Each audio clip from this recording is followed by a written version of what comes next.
There's a moment in life we all share, a split second that feels like it lasts forever.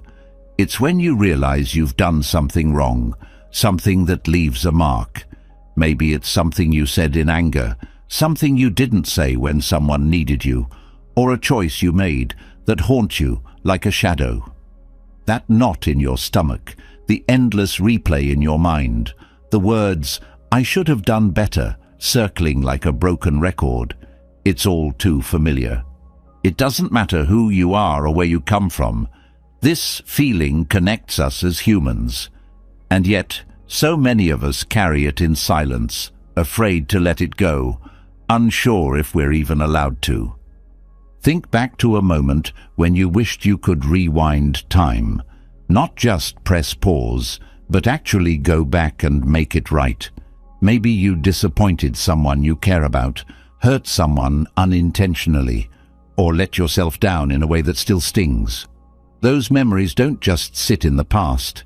They stick to you, influencing how you see yourself and how you live today.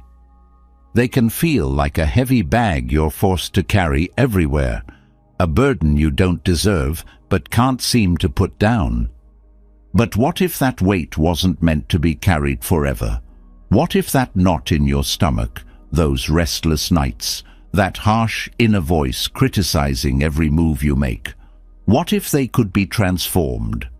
Not ignored or suppressed, but truly understood, processed, and released. What if that feeling of guilt wasn't there to punish you, but to guide you towards something greater? That's the journey we're about to take together. Let's start with a story that might feel all too familiar. There was a man named Arun, a kind-hearted and hard-working individual who prided himself on being there for the people he loved. Arun wasn't perfect, nobody is, but he genuinely tried his best. One day his sister called asking for a small favor. She needed help moving some furniture. Arun, exhausted from work and juggling other responsibilities, told her he couldn't make it. He promised to help another day, but life got in the way, and he forgot. Weeks turned into months, and they spoke less often. It wasn't until much later, after their father's passing, that Arun learned just how much that small favor had meant to her. She had been feeling isolated, and that one moment could have been a chance for connection. Arun was devastated. He replayed the memory over and over, wondering how he could have been so blind to her needs. If only I had gone, he thought. If only I had known. The regret wrapped itself around him like a suffocating blanket. He started avoiding his sister, ashamed of what he perceived as his failure to be a good brother. And while she never held it against him, Arun couldn't let it go. He began questioning his worth, not just as a brother but as a person. Regret can be like that. It plants seeds of doubt that grow roots deep into your sense of self. Arun's mistake wasn't monumental, it wasn't criminal or malicious, but the story in his mind made it enormous. Every time he thought about it, the pain felt fresh, as though no time had passed. And the worst part?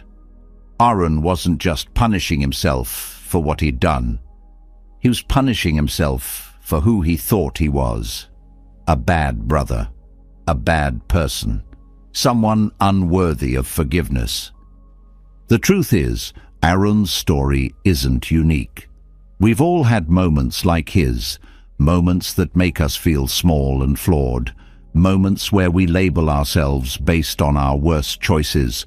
But this isn't the end of the story.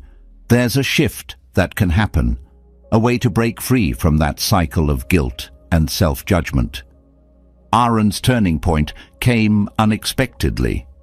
He attended a meditation class his colleague had recommended, not because he believed it would help, but because he had nothing to lose. The teacher, an older woman with a calm presence, began the session with a simple statement: "We are all works in progress, no exceptions. Mistakes are not evidence of failure. They are opportunities to wake up. Those words hit Aaron like a bolt of lightning. For the first time, he saw his mistake not as a permanent scar, but as a moment of growth waiting to happen. He wasn't a bad brother. He was someone who had made a choice, learned from it, and had the power to make different choices moving forward. That perspective didn't erase the past, but it softened its grip on him. Slowly, he began practicing mindfulness, paying attention to the present moment rather than drowning in the regrets of yesterday.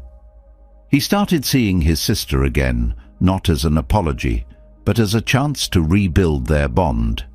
And here's the beautiful thing. When Aaron forgave himself, it didn't just lighten his burden, it allowed him to show up fully for others. He became more patient, more empathetic, and more open to the imperfection in everyone, including himself.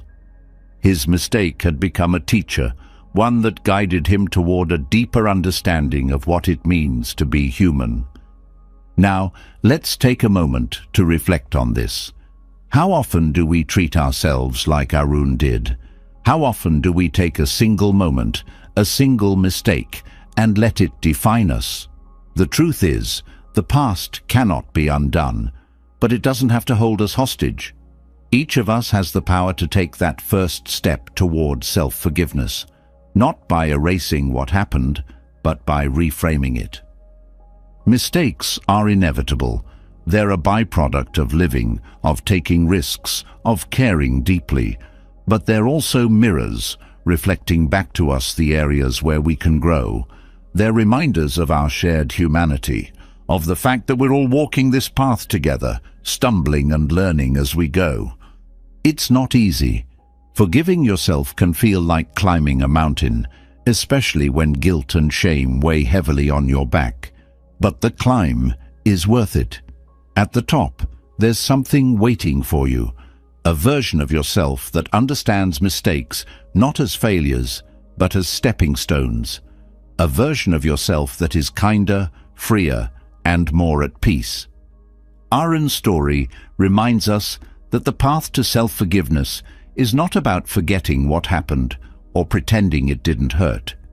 It's about seeing the bigger picture, about recognizing that mistakes are just one part of the journey, not the whole story.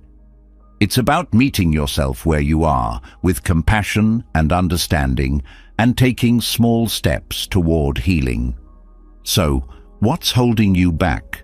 What story are you replaying in your mind? The one where you're the villain of your own life, or the one where you're a human being doing their best? Maybe today is the day to take that first step toward rewriting the narrative. Because if there's one thing Arun's journey teaches us, it's this. Forgiveness doesn't just set you free from the past. It opens the door to the future. And on the other side of that door is a life waiting to be lived, not weighed down by guilt, but lifted by growth. Life has a way of humbling us. No one walks through it unscathed, free from missteps, regrets, or the deep ache of having failed at something important. Mistakes are not rare, they are universal, a shared thread that weaves us all together. Yet, why do they feel so isolating, as though you're the only one who has faltered? This paradox, where mistakes unite us as human beings but make us feel profoundly alone, is a doorway to understanding something deeper. It's not the mistake itself that holds the most weight. It's the meaning we attach to it.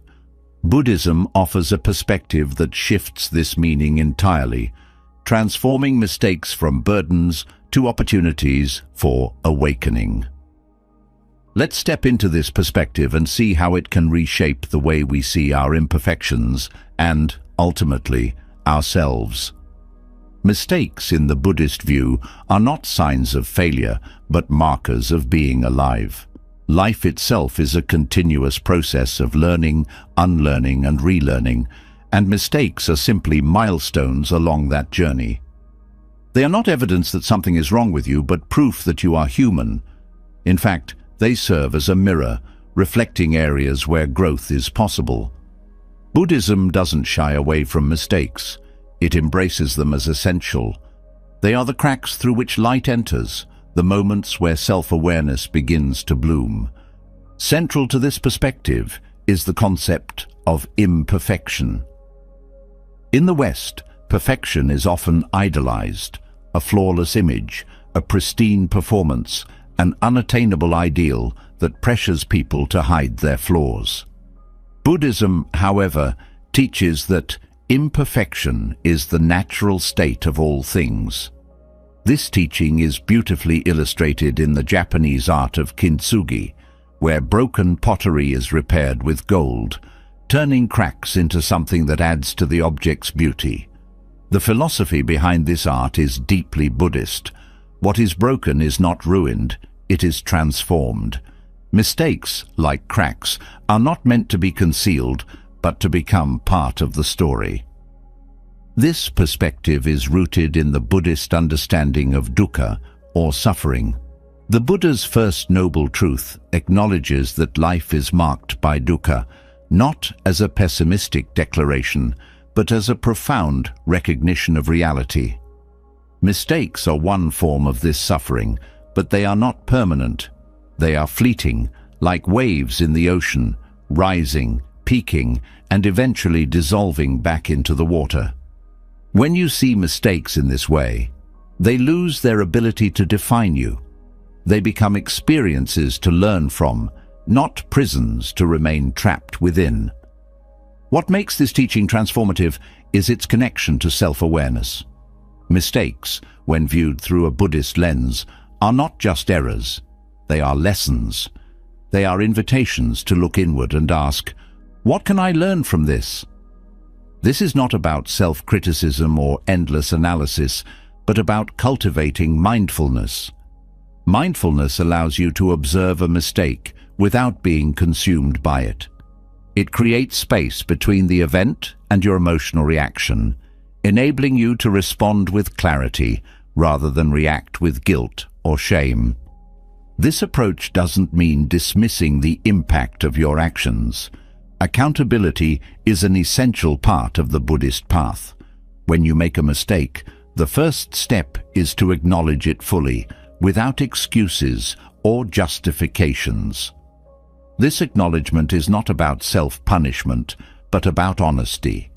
Buddhism emphasizes the importance of seeing things as they are, not as you wish they were. By facing your mistakes head-on, you begin to dismantle the illusions that keep you stuck. You start to see the difference between who you are and what you've done. Understanding this distinction is key. In Buddhism, the self is not a fixed identity, but a collection of ever-changing experiences, thoughts, and emotions. When you make a mistake, it doesn't mean you are a bad person. It means you made a choice that had consequences. Separating your actions from your identity is liberating. It allows you to address what happened without carrying the weight of labeling yourself as a failure. This separation is further deepened by the Buddhist teaching of anatta, or no self. Anatta challenges the idea that there is a permanent, unchanging self. Instead, it reveals that what you think of as you is a fluid combination of physical sensations, mental processes, and conditioned responses. When you view mistakes through this lens, they lose their power to define you. You see them as events in a larger flow, not as reflections of your worth. This doesn't erase the impact of the mistake, but changes how you relate to it. You are not your mistakes. You are the awareness observing them. Another cornerstone of the Buddhist perspective on mistakes is the practice of compassion. Mistakes often trigger harsh self-judgment, but Buddhism encourages approaching them with kindness instead. This is not about letting yourself off the hook, but about recognizing that beating yourself up only adds to the suffering. Compassion is the antidote to self-criticism. It allows you to hold your mistake with tenderness, acknowledging the pain it caused without letting it consume you. When you cultivate compassion, you create a space where healing can begin. This compassion extends outward as well. When you understand the role of mistakes in your own life, it becomes easier to forgive others for theirs. You realize that everyone is navigating the complexities of being human, making choices based on their own limitations and understanding. This doesn't excuse harmful behavior, but puts it into context.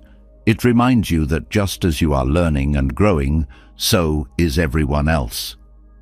Mistakes also teach humility, an essential quality in Buddhism. They remind you that no one has all the answers, that everyone is a work in progress. This humility is not about feeling small or inadequate, but about recognizing your place in the larger tapestry of life. It's about seeing that your mistakes, while significant, are not the end of the story. They are moments of learning that connect you to the greater whole. One of the most profound aspects of the Buddhist view on mistakes is the concept of karma.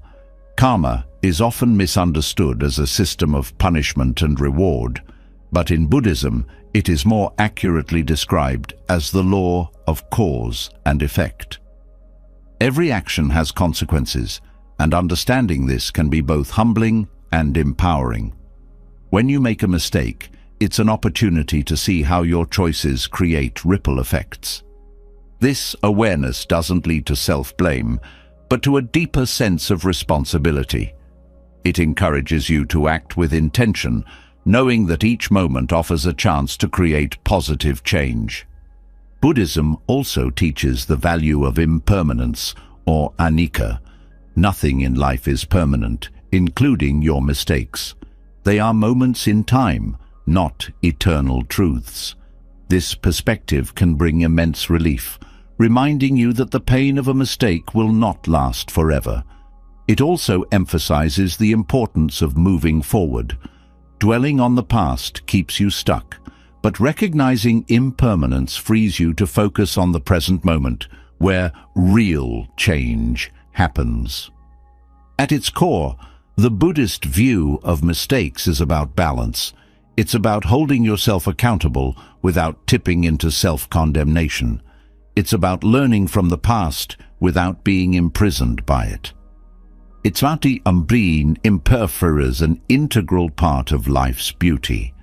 This balance is encapsulated in the middle way, a foundational principle in Buddhism.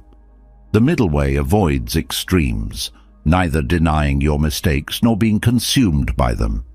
It encourages a path of moderation where mistakes are acknowledged, learned from, and then released. This release is not an act of forgetting, but of transforming.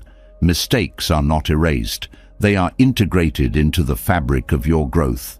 They become teachers, guiding you toward greater wisdom and compassion. They show you where you've been and point you toward where you can go. And in that process, they reveal a profound truth: that being human is not about being perfect. It's about being whole. Wholeness includes the cracks, the flaws, and the lessons learned along the way. When you view mistakes through the lens of Buddhism, you begin to see them not as detours, but as part of the path itself. They are not obstacles to overcome, but invitations to wake up, to see yourself and the world more clearly. They remind you that life is not a straight line, but a winding journey, full of twists and turns that shape who you are becoming. And in that journey, there is room for every mistake, every lesson, and every step forward. Mistakes often leave behind something deeper than regret, a sense of unease, a lingering discomfort that seems to gnaw at your heart and mind. Beneath the surface of every misstep lies an undeniable truth: suffering. It's there in the sleepless nights, the aching guilt, and the relentless what-ifs. But suffering isn't merely a byproduct of life's challenges. It is life's most profound teacher. It holds the power to break you open and reshape you into someone stronger, wiser, and more compassionate. This isn't about glorifying pain, but understanding its role in transformation. When you stop resisting suffering and start listening to it, something remarkable begins to happen. Growth, healing, and perhaps even forgiveness. Suffering is the thread that runs through all human experience, binding us together. It's easy to view it as an enemy, something to escape or avoid at all costs. Yet, in Buddhism, suffering is not seen as an adversary, but as a universal truth, one that must be embraced to uncover the deeper layers of life. The first noble truth, the cornerstone of Buddhist philosophy, speaks directly to this reality. It does not shy away from the fact that life includes suffering. Instead, it invites us to face it, not as a defeat, but as a doorway to understanding. Suffering is not a punishment, but a signal, a wake-up call to pay attention. When you start to recognize suffering for what it is, you stop running from it. Often, the pain of a mistake is amplified, not by the mistake itself, but by your resistance to it. The more you push it away, the more it lingers. The Buddhist perspective teaches that the first step toward healing is acknowledgement. This means sitting with your discomfort, allowing yourself to feel it fully without judgment. It's not an easy process, but it is necessary. Avoiding suffering only delays the lesson it carries. Facing it allows you to grow through it. Growth through suffering begins with self-awareness. When you lean into the discomfort of a mistake, you gain clarity about its roots. Perhaps it stems from unmet expectations, unspoken fears, or a need for control. These insights don't come from blaming yourself, but from observing yourself. Suffering strips away the surface, revealing what truly matters. It forces you to confront the parts of yourself that are often hidden, the insecurities, the doubts, the unhealed wounds. In this confrontation, you find the seeds of transformation. Transformation through suffering is not about erasing the pain, but about using it to cultivate resilience. Resilience is not the absence of struggle, but the ability to adapt and rise after falling. Mistakes often make people feel powerless, as though they've lost control over their lives. But suffering, when embraced, becomes a source of strength. It teaches you that even in the face of adversity, you can endure. This endurance is not passive, but active. It's the choice to keep going, to keep learning, even when it feels difficult. Through this process, you begin to see suffering not as a setback, but as a stepping stone. One of the most profound lessons suffering offers is compassion. When you've experienced pain, you become more attuned to the pain of others. Mistakes can make you feel isolated, as though no one else could possibly understand what you're going through. But when you open yourself to the universality of suffering, you realize that everyone carries their own burdens. This realization fosters empathy, the ability to connect with others on a deeper level. It reminds you that you're not alone, that your suffering is part of the shared human experience. Compassion for others often begins with compassion for yourself. Self-compassion is a radical act in a world that often equates worth with perfection. Mistakes can make you feel unworthy, but suffering teaches you that your worth is not tied to your flaws. It is found in your ability to learn, to grow, and to forgive. Self-compassion does not mean excusing harmful behavior, but recognizing that you are more than your mistakes. It's about speaking to yourself with the same kindness you would offer a friend. When you approach your suffering with self-compassion, it becomes less of a weight and more of a guide. Suffering also teaches impermanence, the Buddhist principle that everything is temporary. No matter how intense the pain feels, it will not last forever. This doesn't mean the impact of a mistake disappears, but it does mean that your relationship to it can change. When you understand that suffering is impermanent, you stop clinging to it. You allow it to move through you, leaving behind the wisdom it was meant to impart.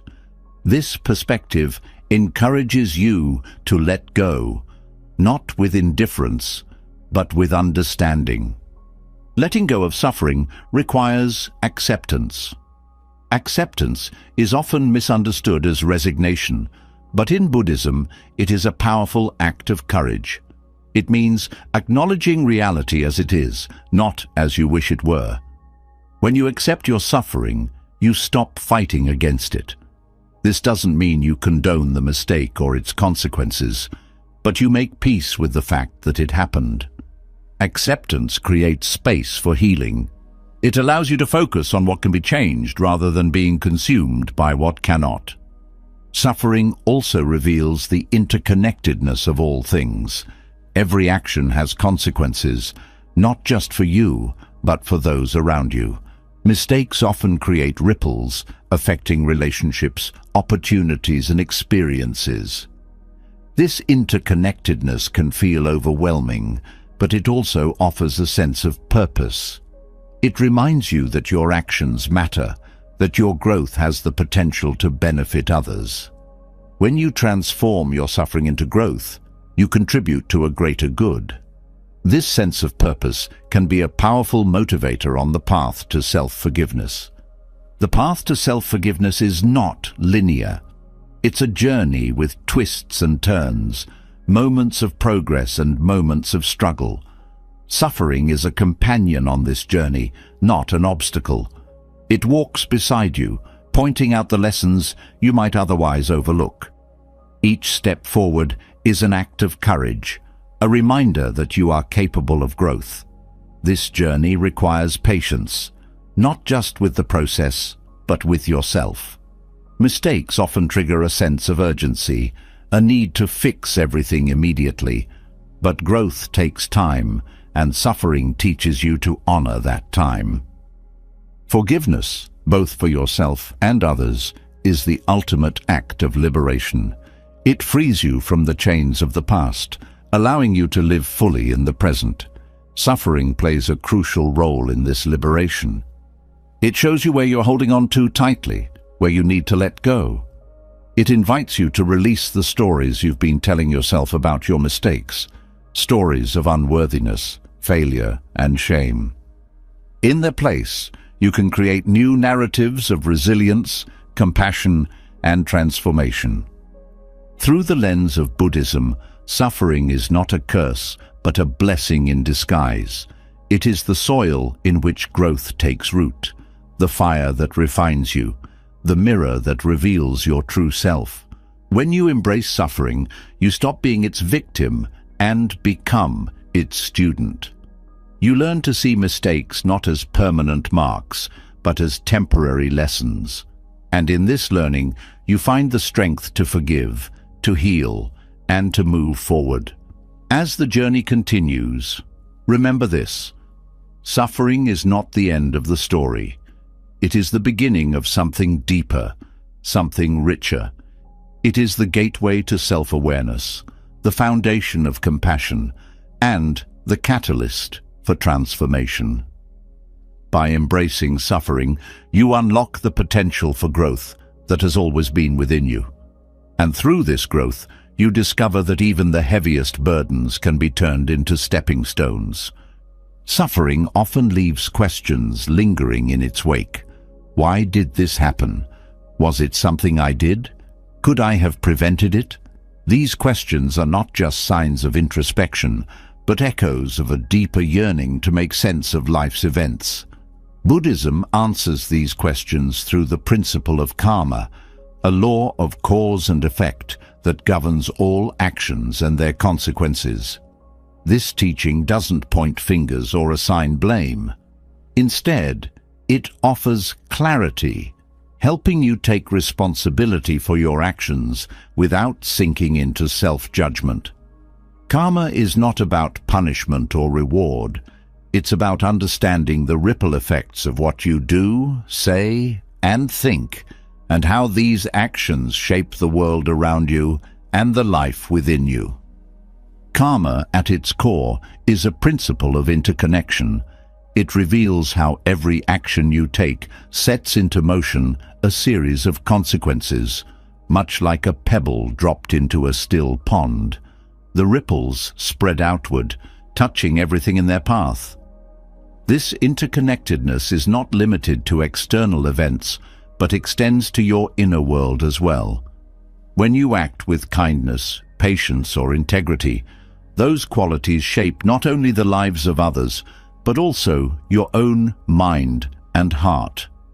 Similarly, when you act out of anger, greed, or ignorance, the consequences ripple back into your life, reinforcing the patterns that caused the action in the first place. Understanding this interconnectedness shifts the way you approach mistakes. Mistakes, when viewed through the lens of karma, are not final verdicts on your character, but opportunities to learn about the forces that drive you. Every action arises from an intention, and understanding the intention behind your mistake is key to transforming it. Was the mistake born out of fear, out of a need for control, out of a misunderstanding? Karma invites you to look deeply at these questions, not to assign blame, but to uncover the conditions that led to the action. This process is one of self-inquiry, a journey into the root causes of your choices. It's not about punishing yourself for what went wrong, but about gaining the wisdom to choose differently in the future. Taking responsibility through the lens of karma is a liberating act. It frees you from the trap of self-blame, which often paralyzes growth. Self-blame fixates on the past, locking you into a cycle of guilt and regret. Responsibility, on the other hand, is forward-looking. It acknowledges what happened without dwelling on it. It asks, what can I learn from this? And how can I act more skillfully moving forward? In this way, karma transforms mistakes from sources of shame into stepping stones for personal growth. It empowers you to take ownership of your life, knowing that your actions have the power to create meaningful change. Understanding karma also highlights the role of intention. In Buddhism, intention is considered the seed from which karma grows. Two people could perform the same outward action, but their intentions could lead to vastly different karmic outcomes. For instance, if someone donates money out of genuine compassion, the karmic effects are positive, creating a sense of fulfillment and connection. If someone donates the same amount but does so for recognition or obligation, the karmic effects are less harmonious, often leaving a lingering sense of dissatisfaction. When you reflect on your mistakes, examining your intention can help you understand why you acted as you did and how you can realign your actions with your values. Karma also teaches impermanence, a principle that offers relief when dealing with the consequences of mistakes. Just as every action creates ripples, those ripples eventually fade. The consequences of a mistake, while real, are not eternal. This impermanence allows room for growth and change. It reminds you that no mistake defines you forever. What matters is not just the action itself, but how you respond to it. Do you let it harden you into self-judgment, or do you use it as a catalyst for self-awareness and growth? Karma invites you to take an active role in shaping the ripples that follow your actions. Another profound aspect of karma is its emphasis on mindfulness. Karma does not operate on autopilot. It is shaped by conscious awareness. When you act mindlessly, without pausing to consider the effects of your actions, you're more likely to create harmful karma, both for yourself and others. Mistakes often arise from moments of distraction, when your actions are driven by impulses rather than intention. By cultivating mindfulness, you can interrupt this pattern. Mindfulness allows you to act with greater clarity, reducing the likelihood of repeating past mistakes. It transforms karma from an abstract concept into a practical tool for daily life. Karma also teaches the importance of accountability in relationships. Mistakes often have interpersonal consequences, creating ripples that affect not only you, but those around you. Taking responsibility for these ripples is an act of courage and compassion. It requires acknowledging the impact of your actions without defensiveness or denial. This acknowledgement is not just for the benefit of others, it's also for your own growth. When you take responsibility for the effects of your actions, you deepen your understanding of karma and its interconnected nature. You begin to see how your choices contribute to the web of relationships that sustain you. Compassion plays a central role in the karmic process. When you understand that every action arises from a set of conditions, it becomes easier to approach mistakes with empathy rather than judgment. This compassion extends both outward and inward. Just as you recognize that others act from their own limitations and struggles, you learn to see your own mistakes in the same light. Compassion softens the harsh edges of self-criticism, creating space for forgiveness and healing. It reminds you that while your actions have consequences, you are not defined by them. You are defined by your ability to learn, grow, and contribute positively to the world. Karma also offers a broader perspective on justice. In a world that often equates justice with punishment, karma provides a more nuanced understanding. It shows that actions naturally lead to consequences, not because of external enforcement, but because of the inherent interconnectedness of all things. This understanding fosters a sense of personal accountability that is not rooted in fear, but in wisdom.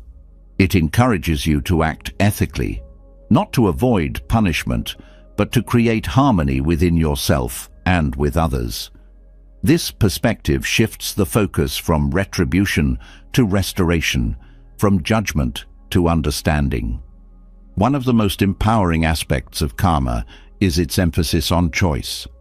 While you cannot change the past, you have the power to shape the present and future through your actions. Every moment is an opportunity to plant new seeds, to create ripples that reflect your highest intentions. This doesn't mean erasing the consequences of past mistakes, but adding to the flow of positive karma that can balance and heal those consequences. Karma reminds you that you're never stuck, that every action holds the potential for transformation. It is a dynamic process, one that evolves as you evolve. Understanding karma also fosters humility. It reminds you that you are part of a vast, interconnected web of cause and effect. No action occurs in isolation. Everything you do is influenced by countless factors, from your upbringing to your environment to the choices of those around you. This humility dissolves the illusion of control, replacing it with a sense of responsibility. You realize that while you cannot control every outcome, you can influence the direction of your life through conscious choices. This balance between responsibility and humility is a cornerstone of the karmic perspective. Karma teaches patience, a quality often tested when dealing with the aftermath of mistakes. The effects of your actions may not be immediately apparent, and the path to healing may take time. Patience allows you to navigate this uncertainty with grace. It reminds you that growth is a process, not a destination. Each small step you take toward acting with integrity and mindfulness contributes to the larger picture. Patience also helps you resist the urge to dwell on past mistakes, encouraging you to focus on what you can do here and now to create positive change. Through the lens of karma, mistakes become opportunities to cultivate wisdom. Wisdom is not about knowing all the answers, but about understanding the interconnected nature of life and acting accordingly. It is the ability to see beyond the surface of a mistake, to recognize the conditions that created it and the lessons it offers. Wisdom transforms mistakes from sources of regret into sources of insight. It allows you to approach life with a sense of curiosity and openness, knowing that every action, no matter how small, contributes to the larger tapestry of your existence. Karma ultimately teaches that forgiveness is an act of liberation.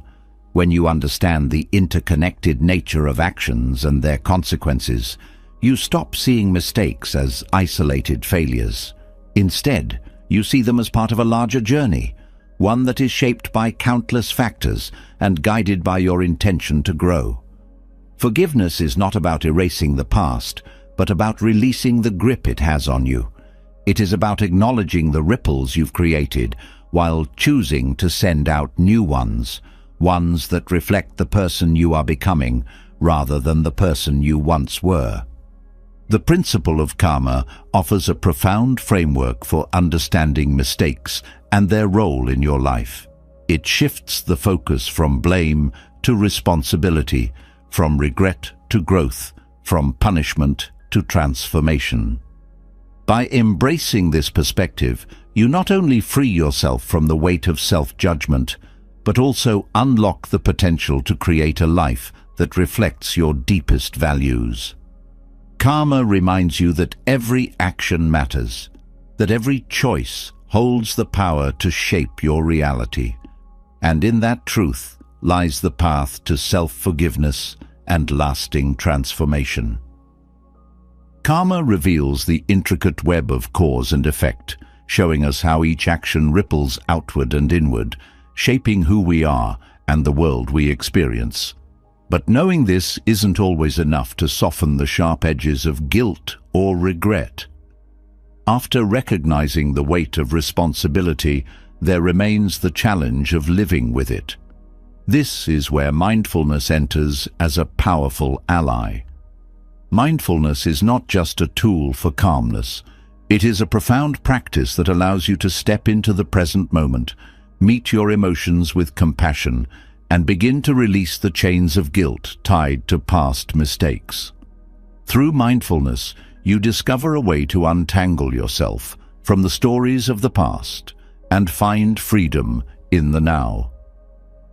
Mindfulness begins with awareness. Awareness of where you are, what you feel, and what thoughts are arising within you. Often, the pain of a mistake lingers not because of the event itself, but because of how your mind holds onto it, replaying it over and over like a song stuck on repeat. Mindfulness interrupts this cycle by inviting you to observe your thoughts rather than be consumed by them. It asks you to pause and notice without judgment what is happening inside. This simple act of paying attention shifts your perspective. It reminds you that you are not your thoughts or your emotions. You are the one observing them. When you observe without judgment, something extraordinary happens. The heavy emotions tied to guilt, shame, and regret begin to loosen their grip. They no longer define you. They become experiences passing through you. Mindfulness creates space between you and your emotions, allowing you to respond to them with curiosity rather than reaction. For example, instead of drowning in the thought, "I am a failure," mindfulness lets you see it as just a thought, a fleeting mental event, not a statement of truth. This shift is the foundation of self-compassion. Self-compassion flourishes when you approach yourself with the same kindness you would offer a loved one. Mistakes often trigger harsh inner dialogue, a barrage of self-criticism that deepens your suffering. Mindfulness helps you notice this inner voice without becoming entangled in it. By simply observing the critical thoughts, you create an opportunity to challenge them. You might ask, is this thought helpful? Is it true? Would I speak to a friend this way? These questions, born out of mindfulness, transform the way you relate to yourself. Being present in the moment also allows you to reconnect with your body, which often carries the weight of unresolved emotions. Guilt, for instance, might manifest as a tightness in the chest or a knot in the stomach. Mindfulness encourages you to bring gentle attention to these sensations, not to fix them, but to acknowledge them. This act of noticing and allowing is itself healing. It sends a message to your nervous system that it's okay to let go. Over time, this practice helps you release the physical tension associated with emotional pain. One of the most profound gifts of mindfulness is its ability to ground you in the here and now. Mistakes anchor you to the past, while guilt and fear about repeating them pull you into an uncertain future. Mindfulness breaks this tug-of-war by bringing your focus to the present moment, the only moment where change is possible. By paying attention to your breath, your surroundings, or the sensations in your body, you return to a space where you can act rather than ruminate. This presence doesn't erase the past, but gives you the clarity to see it for what it is, a memory, not a prison. Mindfulness also reveals the impermanence of emotions. When you observe your feelings without clinging to them, you start to notice that they come and go, like waves on the shore. No emotion lasts forever, no matter how intense it feels in the moment. This awareness is liberating because it reminds you that the pain of guilt or regret is not a permanent state. It will pass, just as joy and contentment do. Recognizing this impermanence helps you hold your emotions more lightly, reducing their power over you. Another transformative aspect of mindfulness is its role in cultivating forgiveness. Forgiveness, particularly self-forgiveness, requires a willingness to face your pain without turning away. Mindfulness supports this process by encouraging you to sit with your discomfort rather than avoid it. When you approach your mistakes with mindful attention, you begin to see them as they are, not as insurmountable failures, but as moments of learning. This perspective softens the edges of regret and creates room for self-forgiveness to take root. Mindfulness also strengthens your ability to act with intention. When you are caught in the whirlwind of guilt or self-doubt, your actions often become reactive, driven by the need to escape discomfort. Mindfulness interrupts this pattern by helping you pause and consider your choices. It invites you to ask, what action aligns with my values? What choice reflects the person I want to become?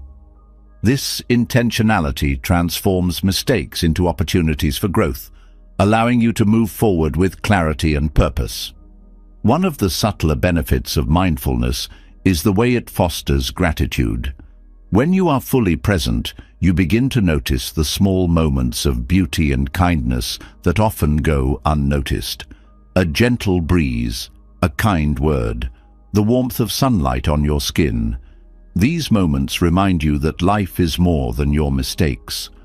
Gratitude doesn't negate the challenges you face, but balances them with a sense of appreciation for what is still good and meaningful. This balance is essential for healing, as it shifts your focus from what you've lost to what you still have. Mindfulness also deepens your connection to others. When you practice being present with yourself, you develop the capacity to be present with those around you. This presence enhances your relationships, creating space for authentic connection and understanding. It allows you to listen more deeply, to respond rather than react, and to show up with empathy and compassion. These qualities not only enrich your interactions, but also remind you that you are part of a larger web of connection, a web that supports and sustains you. In the context of mistakes, mindfulness teaches you to distinguish between responsibility and blame. Responsibility acknowledges the impact of your actions and commits to doing better, while blame fixates on guilt and shame. Mindfulness helps you navigate this distinction by bringing awareness to your intentions and their consequences. It allows you to take ownership of your actions without being consumed by them. This balanced approach fosters accountability while preserving your self-worth. Mindfulness also encourages patience. Healing from a mistake takes time, and the process often feels slow or frustrating. Mindfulness helps you stay present with the journey, reminding you that growth is not a linear path, but a series of small, incremental steps. Each moment of awareness, each act of self-compassion contributes to your transformation. This patience allows you to trust the process, even when progress feels invisible. Perhaps one of the most empowering aspects of mindfulness is its ability to cultivate resilience. Mistakes can leave you feeling fragile, as though one more misstep could shatter you entirely. But mindfulness reveals your inner strength, the part of you that can sit with discomfort, face difficult truths, and still choose growth. Resilience is not about avoiding hardship, but about meeting it with courage and grace. Mindfulness reminds you that you are capable of this, even when it feels difficult. Mindfulness also encourages curiosity, a quality often overlooked in the face of mistakes. When you approach your experiences with curiosity, you shift from judgment to exploration. Instead of asking, "Why am I like this?" you ask, "What can I learn from this?" This shift opens the door to new insights and perspectives, allowing you to see your mistakes as opportunities rather than obstacles. Curiosity transforms regret into a desire for understanding, creating a foundation for growth. Mindfulness reconnects you with your innate sense of wholeness. Mistakes often make you feel broken or incomplete, as though something is fundamentally wrong with you. But mindfulness reminds you that your true nature is not defined by your actions or their consequences. Beneath the surface of guilt and regret lies a wellspring of peace, compassion, and wisdom, a core that remains untouched by your mistakes.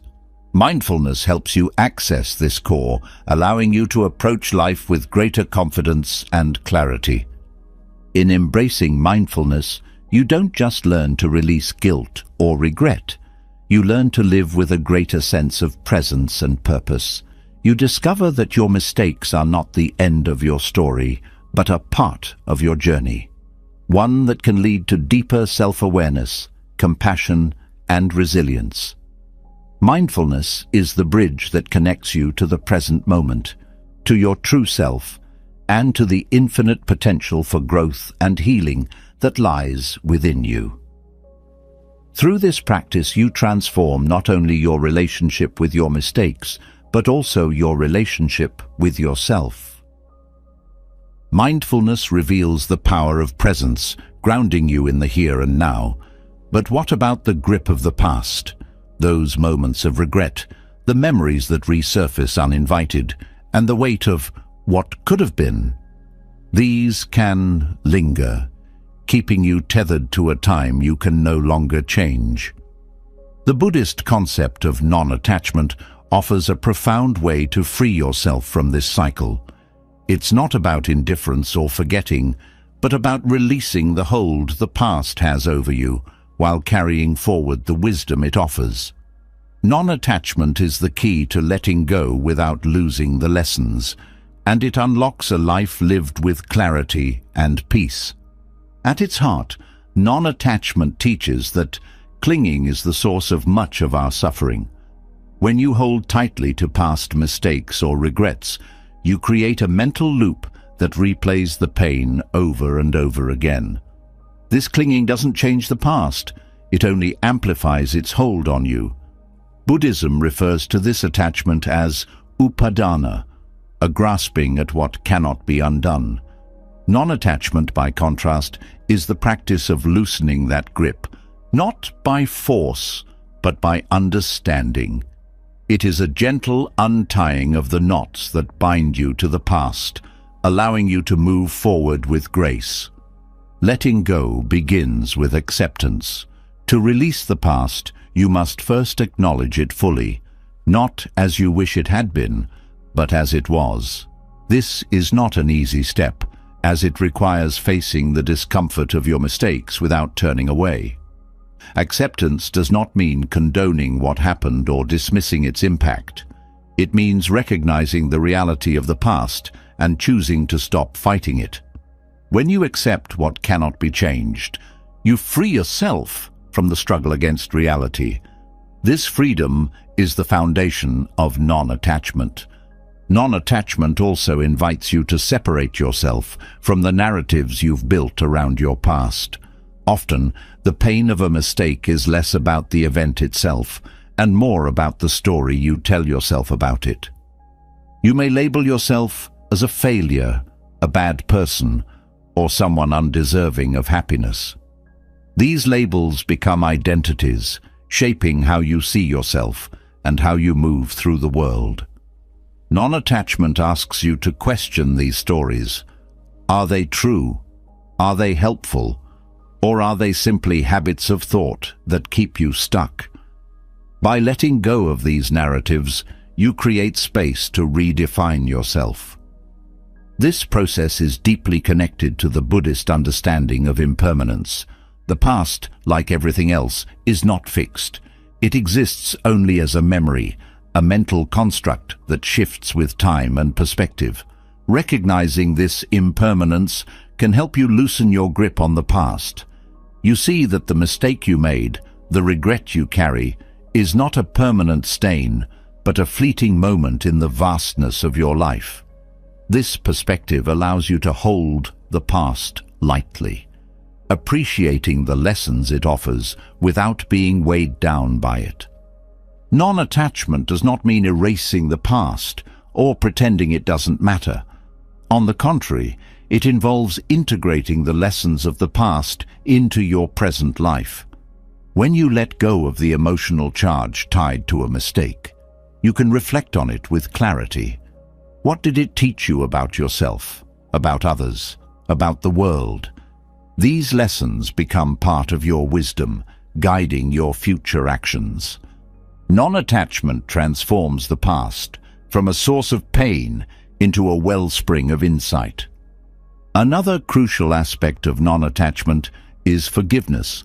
Holding on to resentment, whether toward yourself or others, keeps you anchored in the past.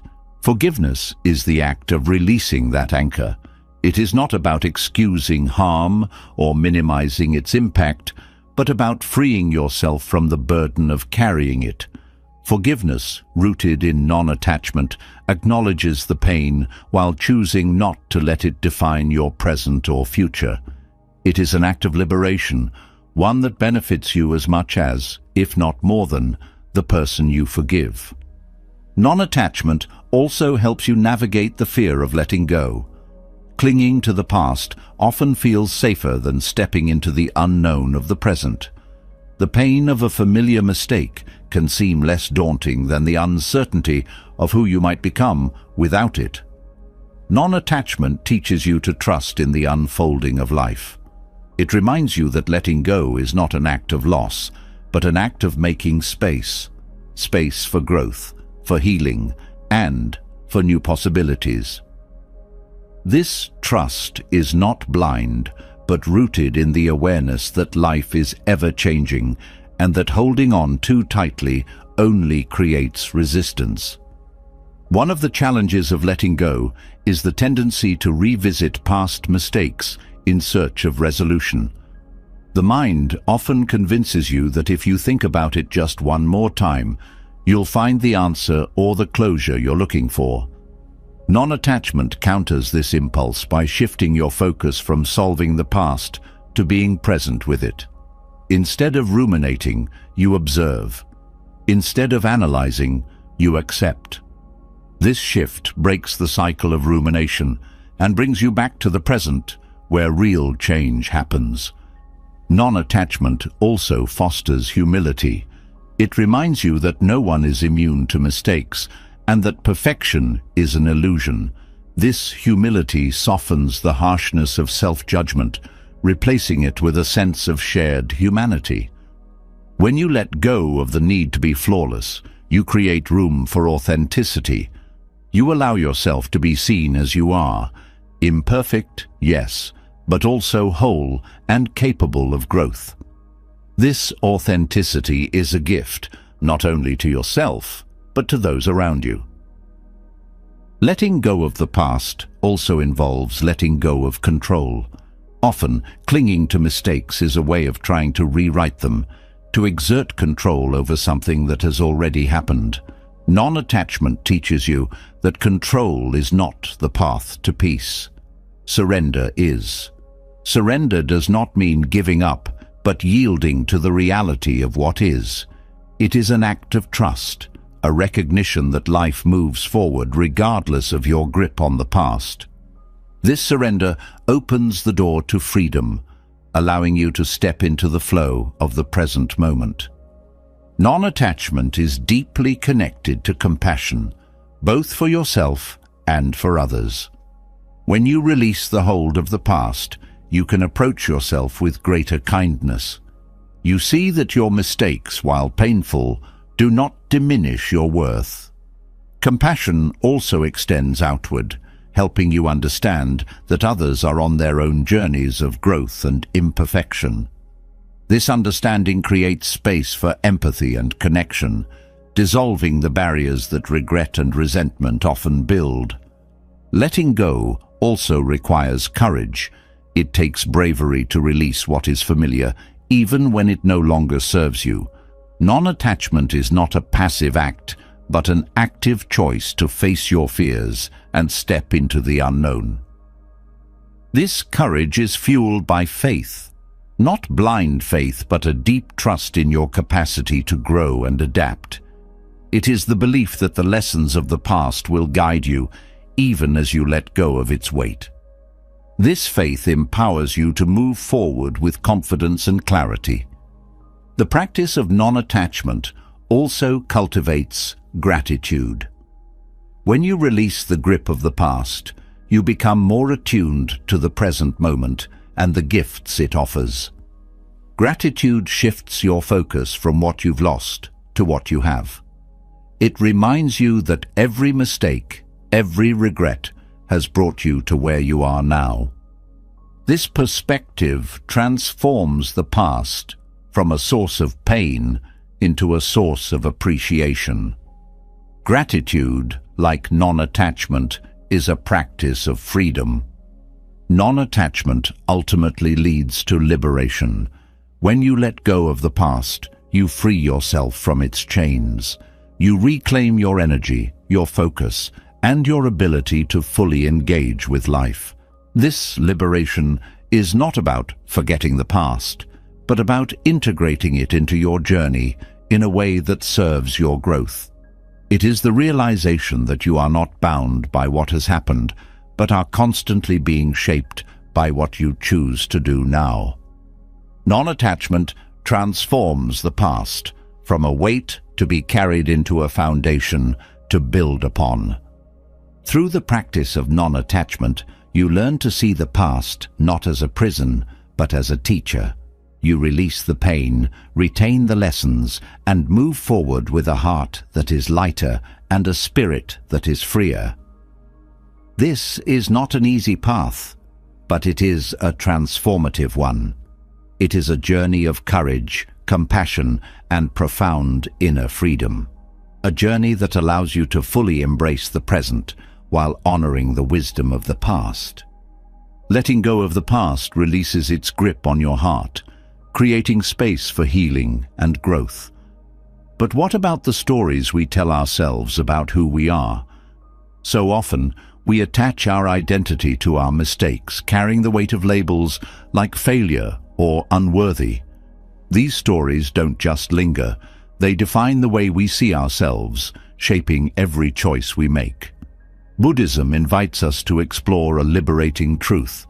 The self, as we think of it, is not fixed or permanent. The concept of no self, or anatta, challenges the idea of an unchanging ego, offering freedom from the prison of self-criticism and the illusion that you are your mistakes. The idea of no self can feel unsettling at first because so much of human experience revolves around identity. From a young age, we are taught to define ourselves by our actions, roles, and relationships. When we make mistakes, those definitions become harsher. Instead of seeing the mistake as an event, we internalize it as a flaw in who we are. Anatta disrupts this cycle by revealing that what we call the self is not a fixed entity, but a constantly shifting process. This perspective is not about denying individuality, but about understanding its fluid nature. In Buddhism, the self is described as a combination of 5 aggregates: form, sensation, perception, mental formations, and consciousness. Together, these elements create the illusion of a unified self, much like how the ingredients of a meal come together to create a single dish. However, just as a meal is not a permanent entity, neither is the self. Each aggregate is impermanent and subject to change. Recognizing this impermanence allows you to see mistakes in context. They are not a reflection of a fixed self, but part of the ever-changing flow of experience. This understanding frees you from the burden of identifying with your mistakes. When you see that there is no permanent I to carry the weight of guilt or shame, those emotions lose their grip. Instead of thinking, "I'm a failure," you begin to see that failure was an experience, not an identity. This shift is transformative because it opens the door to growth. If the self is not fixed, then you are not bound by your past. You are free to change, to evolve, and to redefine yourself in every moment. One of the profound effects of anatta is the way it softens self-criticism. The harsh inner voice that judges your every move thrives on the illusion of a solid self. It says, "You always mess up," or "You'll never be good enough," as though these qualities are permanent truths. When you embrace the concept of no self, these judgments lose their foundation. You begin to see them as thoughts arising and passing, not as reflections of who you are. This creates space for self-compassion, replacing judgment with understanding. The idea of no self also encourages humility. Often the ego clings to achievements and failures alike, using them to build a narrative of superiority or inadequacy. This clinging creates a distorted sense of identity that limits your perspective. When you let go of the need to define yourself through your actions, you become more open to learning and growth. Humility is not about diminishing your worth, but about recognizing that you are part of a larger whole, interconnected with everything around you. Anatta also reveals the interconnected nature of experience. The self does not exist in isolation. It arises in relationship to the world. Your thoughts, emotions, and actions are influenced by countless factors, from your upbringing to your environment to the choices of others. This interconnectedness highlights the futility of self-blame.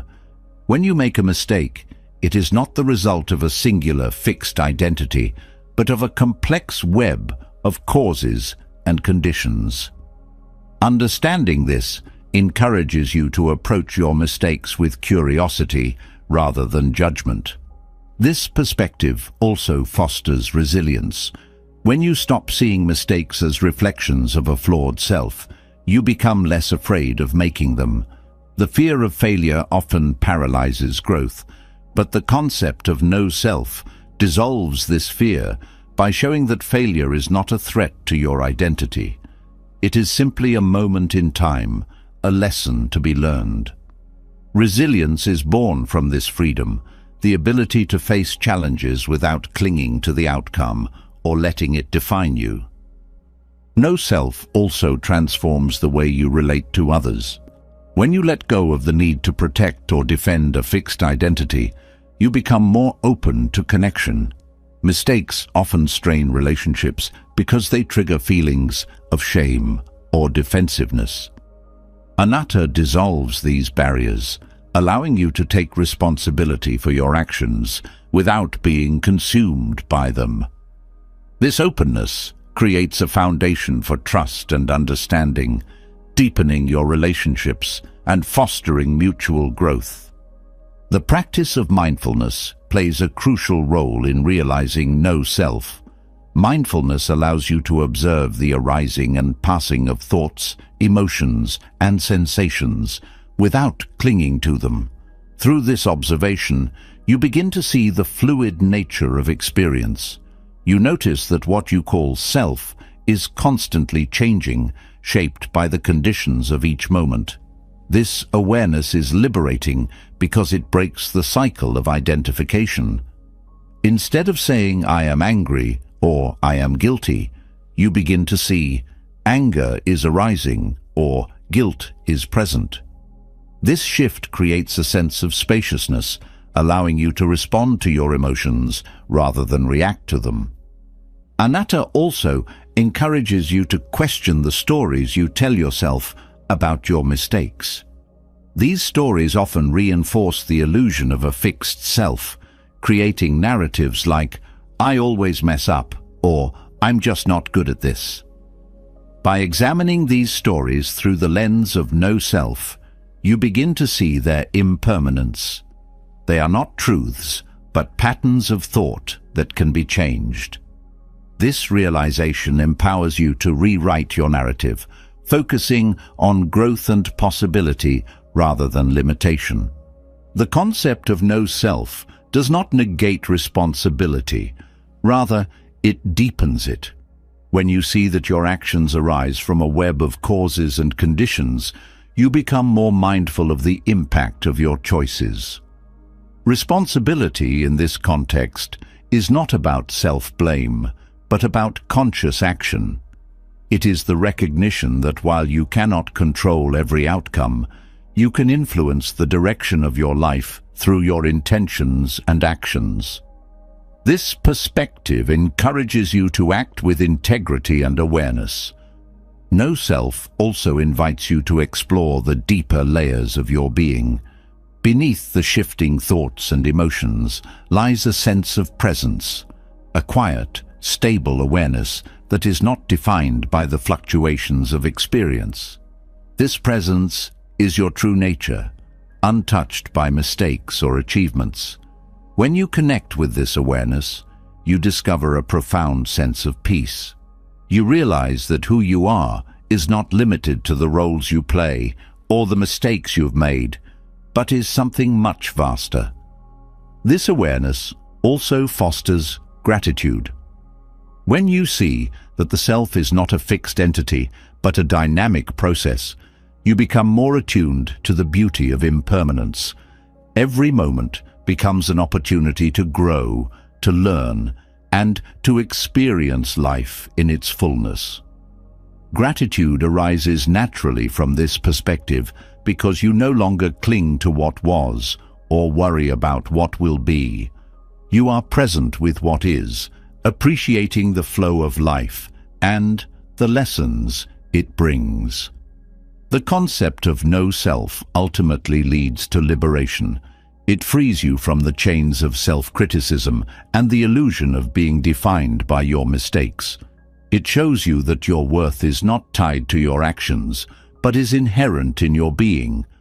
This liberation is not an escape from life, but a deeper engagement with it. It allows you to face challenges with courage, to embrace change with grace, and to live with a sense of openness and possibility. Through the lens of no self, mistakes lose their power to define you. They become part of the flow of life, moments of learning and growth, rather than reflections of a flawed self. This perspective invites you to live with greater freedom, compassion, and authenticity. It reminds you that you are not your mistakes, your achievements, or your roles. You are the awareness that experiences them, the presence that remains steady amid the shifting tides of life. This realization is the heart of anatta, a truth that transforms not only how you see yourself, but how you live. The realization that you are not defined by your mistakes is a liberating truth. It creates space for self-awareness, growth, and freedom from the weight of self-criticism. But letting go of these judgments requires more than intellectual understanding. It demands an active practice of self-compassion. This is where loving kindness meditation, or metta, becomes a transformative tool. It is not just about soothing your mind. It is a profound way to rewire how you relate to yourself, breaking free from cycles of guilt and shame. Metta invites you to cultivate a deep sense of kindness and forgiveness, beginning with yourself and rippling outward to the world around you.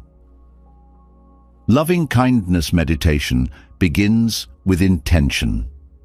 It is not about forcing yourself to feel a certain way, but creating an open space where kindness can naturally arise. Often, the hardest person to extend compassion to is yourself. Mistakes, regrets, and unmet expectations create barriers that make self-forgiveness seem unreachable. Metta gently dissolves these barriers, starting with the simple act of wishing yourself well. Even if the words feel hollow at first, the practice creates a pathway for self-compassion to grow. The structure of metta is simple yet profound. You begin by silently repeating phrases of goodwill toward yourself, such as, "May I be happy," "May I be healthy," "May I be free from suffering." These words are not mere affirmations. They're seeds planted in the fertile ground of your mind. Each repetition nurtures a sense of care and warmth, softening the inner critic that often dominates your thoughts. With time and consistency, these seeds begin to take root, transforming the way you perceive yourself. One of the most transformative aspects of metta is its focus on unconditional kindness. Self-compassion often comes with conditions. "I'll forgive myself if I do better next time," or "I'll be kind to myself once I've fixed this mistake." Metta removes these conditions, reminding you that kindness is not something you have to earn. It is a birthright, an inherent part of being human. This shift is profound because it allows you to embrace yourself as you are, not as you think you should be. As you practice loving kindness meditation, you may encounter resistance. Negative self-talk, deeply ingrained over time, may rise to the surface. These voices might say, "You don't deserve kindness," or "This won't change anything." Metta does not ask you to fight these thoughts. Instead, it invites you to acknowledge them without judgment and gently return to the practice. This process teaches patience, showing you that transformation is not about erasing old patterns, but consistently creating new ones. Metta also fosters a sense of safety within yourself. Often the harshness of self-judgment creates an internal environment of fear and unease. Loving kindness meditation replaces this with a sense of warmth and acceptance. By offering yourself kindness, you create a refuge within, a place where you can rest, heal, and grow. This inner safety is crucial for self-forgiveness, as it provides the stability needed to face your mistakes without being overwhelmed by them. The benefits of metta extend beyond the meditation itself. As you cultivate kindness toward yourself, it naturally begins to ripple outward. You may find yourself becoming more patient with others, more understanding of their imperfections. This outward flow of compassion reinforces your practice, creating a cycle of kindness that nourishes both you and those around you. This interconnectedness is at the heart of metta, reminding you that self-forgiveness is not an isolated act, but part of a larger web of compassion. Metta also teaches the power of repetition. The phrases may seem simple, but their repeated practice builds a foundation of kindness that becomes part of your daily life. Just as water wears away stone over time, loving kindness meditation gradually softens the hardness of self-criticism. Each session, no matter how brief, contributes to this transformation. The key is consistency, returning to the practice even on days when it feels difficult or ineffective. One of the profound lessons of metta is the recognition of shared humanity. When you wish yourself well, you are acknowledging your own struggles, your own efforts to navigate life's challenges. This acknowledgement fosters a sense of connection with others who are also doing their best in an imperfect world. Understanding this shared experience dissolves the isolation that often accompanies self-judgment. It reminds you that mistakes do not separate you from others. They are what unite you in the human experience. Loving kindness meditation also helps to reframe the way you view your mistakes. Instead of seeing them as failures, you begin to see them as opportunities to practice compassion. Each mistake becomes a moment to offer yourself kindness rather than judgment, to choose growth over self-punishment. This shift in perspective transforms how you relate to the past, freeing you from its grip and allowing you to move forward with a lighter heart. The physical benefits of metta should not be overlooked. Studies have shown that practicing loving kindness meditation can reduce stress, lower blood pressure, and increase feelings of well-being. These effects are not just side benefits. They are integral to the process of self-forgiveness. When your body feels calmer and more at ease, it becomes easier to approach your inner world with gentleness. This mind-body connection reinforces the practice, creating a holistic path to healing. Metta also cultivates resilience. By repeatedly offering yourself kindness, you build an inner strength that can withstand the challenges of life. This resilience is not about ignoring pain or difficulty, but about meeting them with compassion. It is the ability to say, even in the face of this, I choose kindness. This resilience extends to how you handle future mistakes, reducing the likelihood of falling into cycles of guilt and self-criticism. Another powerful aspect of metta is its role in dissolving shame. Shame thrives on secrecy and silence, convincing you that your flaws make you unworthy of love or connection. Loving kindness meditation counters this by openly acknowledging your humanity.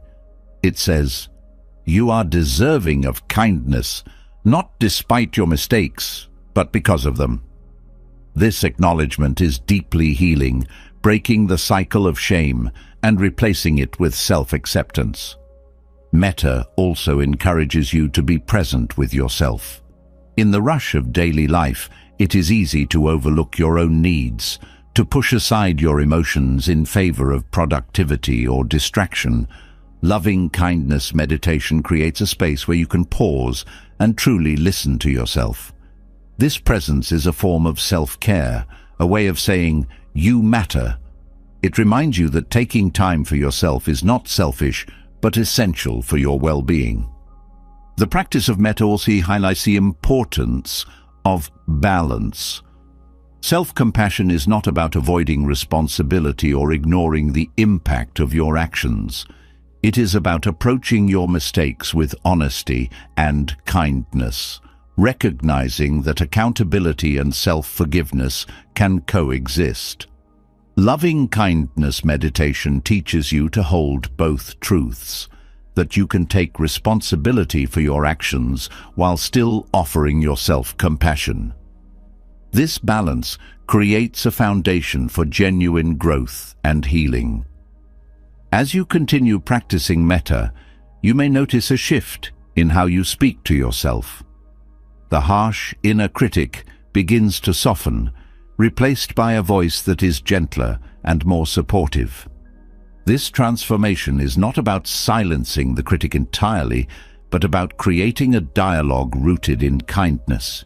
Instead of saying, "I'll never be good enough," you begin to say, "I am doing my best, and that is enough." This change in self-talk has a profound impact on your overall sense of well-being. Metta also deepens your capacity for gratitude. As you cultivate kindness toward yourself, you become more aware of the small moments of beauty and connection in your life. Gratitude and loving kindness reinforce each other, creating a cycle of positivity that nourishes your heart and mind. This gratitude extends to your own efforts, recognizing the courage it takes to show up for yourself, even on the hardest days. Through loving kindness meditation, you begin to see yourself as whole, not broken. Mistakes and imperfections are no longer seen as flaws, but as part of the intricate, beautiful mosaic of who you are. This sense of wholeness is deeply healing, allowing you to move through life with a sense of peace and self-assurance. It reminds you that you are not defined by your past, but by the love and kindness you choose to cultivate in the present. In practicing metta, you are not just learning to forgive yourself, you are learning to love yourself. This love is not conditional or fleeting, but grounded in the profound recognition of your inherent worth. It's a love that transcends mistakes, embracing you as you are and as you are becoming. Through this practice, you break free from the cycle of self-judgment and step into a life guided by compassion, resilience, and a deep sense of inner peace. Loving-kindness meditation opens the door to self-compassion, helping to soothe the wounds of judgment and guilt. But forgiveness is not the end of the journey. Within the framework of Buddhist teachings lies a deeper truth. Mistakes are not simply missteps to overcome, but powerful teachers that can guide us toward wisdom and transformation. When we view our mistakes through the lens of compassionate reflection, we unlock the potential for growth and self-discovery that might otherwise remain hidden. This perspective shifts the narrative from blame to curiosity, from self-condemnation to a profound opportunity for learning. Every mistake carries within it the seeds of understanding. While it's natural to feel the sting of regret, Buddhist teachings encourage us to look beyond the discomfort and seek the lesson it offers. This begins with mindfulness, the practice of fully observing an experience without judgment. When a mistake occurs, the immediate instinct might be to suppress it or dwell on it obsessively. Mindfulness offers a third path: to sit with the mistake, acknowledge its presence, and examine it with curiosity. This approach reveals layers of meaning and insight that cannot be accessed when we react from a place of judgment or fear. Mistakes are mirrors reflecting aspects of ourselves that often go unnoticed. A moment of frustration, a hasty decision, or an unkind word may highlight unresolved emotions, unmet needs, or patterns of thinking that drive our actions. By pausing to reflect, we begin to see these patterns more clearly. Compassion plays a vital role here, softening the critical voice that seeks to label mistakes as failures. Instead of thinking, "I always mess things up," the question shifts to, "What can this teach me about myself?"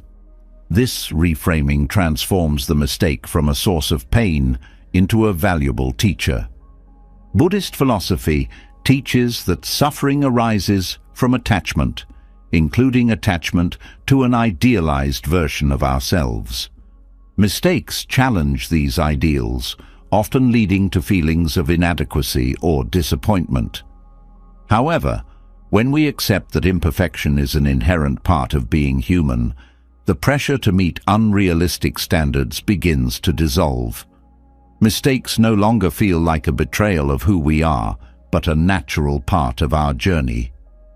This acceptance creates a foundation for compassionate reflection, allowing us to explore mistakes without the weight of shame or self-blame. One of the most profound lessons mistakes offer is the opportunity to practice humility. It's easy to get caught up in the illusion of control, believing that if we work hard enough or plan meticulously, we can avoid failure. Mistakes remind us of our limitations, not as a punishment, but as an invitation to embrace our shared humanity. This humility fosters a sense of connection with others as we come to understand that everyone faces challenges and missteps. Compassion grows when we recognize that we are not alone in our struggles. Mistakes also teach resilience. Each time we face a mistake with openness and curiosity, we strengthen our ability to navigate difficulties. Resilience is not about avoiding hardship, but about responding to it in a way that fosters growth. When a mistake occurs, it's natural to feel a sense of loss of pride, of trust, or of a desired outcome. Compassionate reflection helps us move through this loss by focusing on what can be learned and how we can adapt. This resilience becomes a cornerstone of personal growth, enabling us to face future challenges with greater confidence. Another key lesson mistakes offer is the importance of intention. In Buddhist teachings, intention is seen as the foundation of ethical conduct and personal growth. When reflecting on a mistake, the question is not just, "What happened?" but, "What was my intention in that moment?" This inquiry helps to distinguish between actions that arise from carelessness or harmful impulses, and those that stem from a genuine, albeit imperfect, effort. Recognizing the role of intention shifts the focus from judgment to understanding, creating space for growth and self-compassion. Mistakes also reveal the interconnectedness of our actions. In the moment, a mistake might feel like an isolated event, but upon reflection, it becomes clear how many factors contributed to it: our mood, external pressures, and even the influence of others. This awareness fosters a sense of responsibility that is balanced by compassion. It reminds us that while we cannot control every outcome, we can learn to navigate our circumstances with greater awareness and care. This perspective transforms mistakes from fixed points of failure into dynamic opportunities for learning. Compassionate reflection also allows us to separate the mistake from our identity. It's easy to internalize mistakes, seeing them as evidence of who we are rather than what we've done. Buddhist teachings emphasize the impermanence of all things, including our actions. A mistake is not a permanent stain, but a fleeting moment in the vastness of our lives. This understanding helps to loosen the grip of self-criticism, replacing it with a sense of possibility.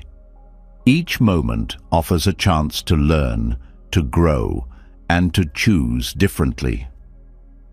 The process of reframing mistakes also involves gratitude. While it may seem counterintuitive, cultivating gratitude for the lessons mistakes provide can be transformative. Gratitude shifts our focus from what went wrong to what we can gain from the experience. This doesn't mean dismissing the pain or difficulty of a mistake, but recognizing that even in challenging moments, there is value to be found. Gratitude helps to reframe mistakes as necessary steps on the path of growth, reinforcing the idea that every experience contributes to our journey. Mistakes also highlight the importance of flexibility. Clinging to rigid expectations about how things should be creates suffering when reality doesn't align with those expectations. Mistakes challenge us to let go of these attachments and adapt to what is. Flexibility is not about lowering standards or accepting mediocrity, but about approaching life with an open mind and heart. When we view mistakes as opportunities to adjust and refine our approach, we become more adaptable and less prone to frustration or disappointment. Buddhist teachings also emphasize the role of mindfulness in reframing mistakes. Mindfulness helps us to stay present, observing the thoughts and emotions that arise in response to a mistake without becoming overwhelmed by them. This practice creates a sense of spaciousness, allowing us to reflect with clarity rather than reactivity. Mindfulness also helps to ground us in the present moment, reminding us that the past cannot be changed, but can inform our actions moving forward. This perspective transforms mistakes from burdens into stepping stones for growth. One of the most empowering aspects of reframing mistakes is the realization that they are a natural part of the learning process. Growth is rarely linear. It is marked by detours, setbacks, and moments of uncertainty. Mistakes are not signs of failure, but evidence that we are trying, exploring, and pushing the boundaries of our comfort zones. This perspective encourages us to approach life with curiosity and courage, knowing that each mistake is a step toward greater understanding. Through compassionate reflection, we also learn to forgive ourselves. Forgiveness is not about excusing harm, but about releasing the weight of self-blame. When we view mistakes as teachers, the need for punishment fades, replaced by a desire to learn and grow. This shift in perspective fosters a sense of peace, allowing us to move forward without the burden of regret. Self-forgiveness becomes an act of liberation, freeing us to live with greater authenticity and joy. Ultimately, reframing mistakes as teachers transforms the way we approach life. It shifts the focus from perfection to progress, from judgment to compassion. Buddhist teachings remind us that every experience, no matter how challenging, has something to offer. When we embrace this truth, mistakes lose their power to define us. Instead, they become opportunities to deepen our understanding, strengthen our resilience, and live with greater wisdom and compassion. Through this lens, even the most difficult moments become part of a greater journey, one that leads not to perfection, but to profound growth and self-discovery. Mistakes, when reframed as teachers, allow us to embrace growth and wisdom, but often the root of our struggles lies in the relentless pursuit of perfection.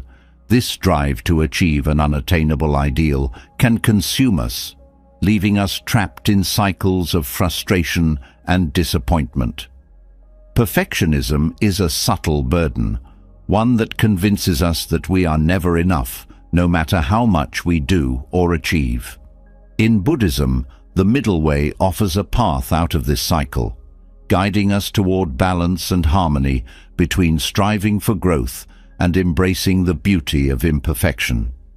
This principle is not about settling for mediocrity.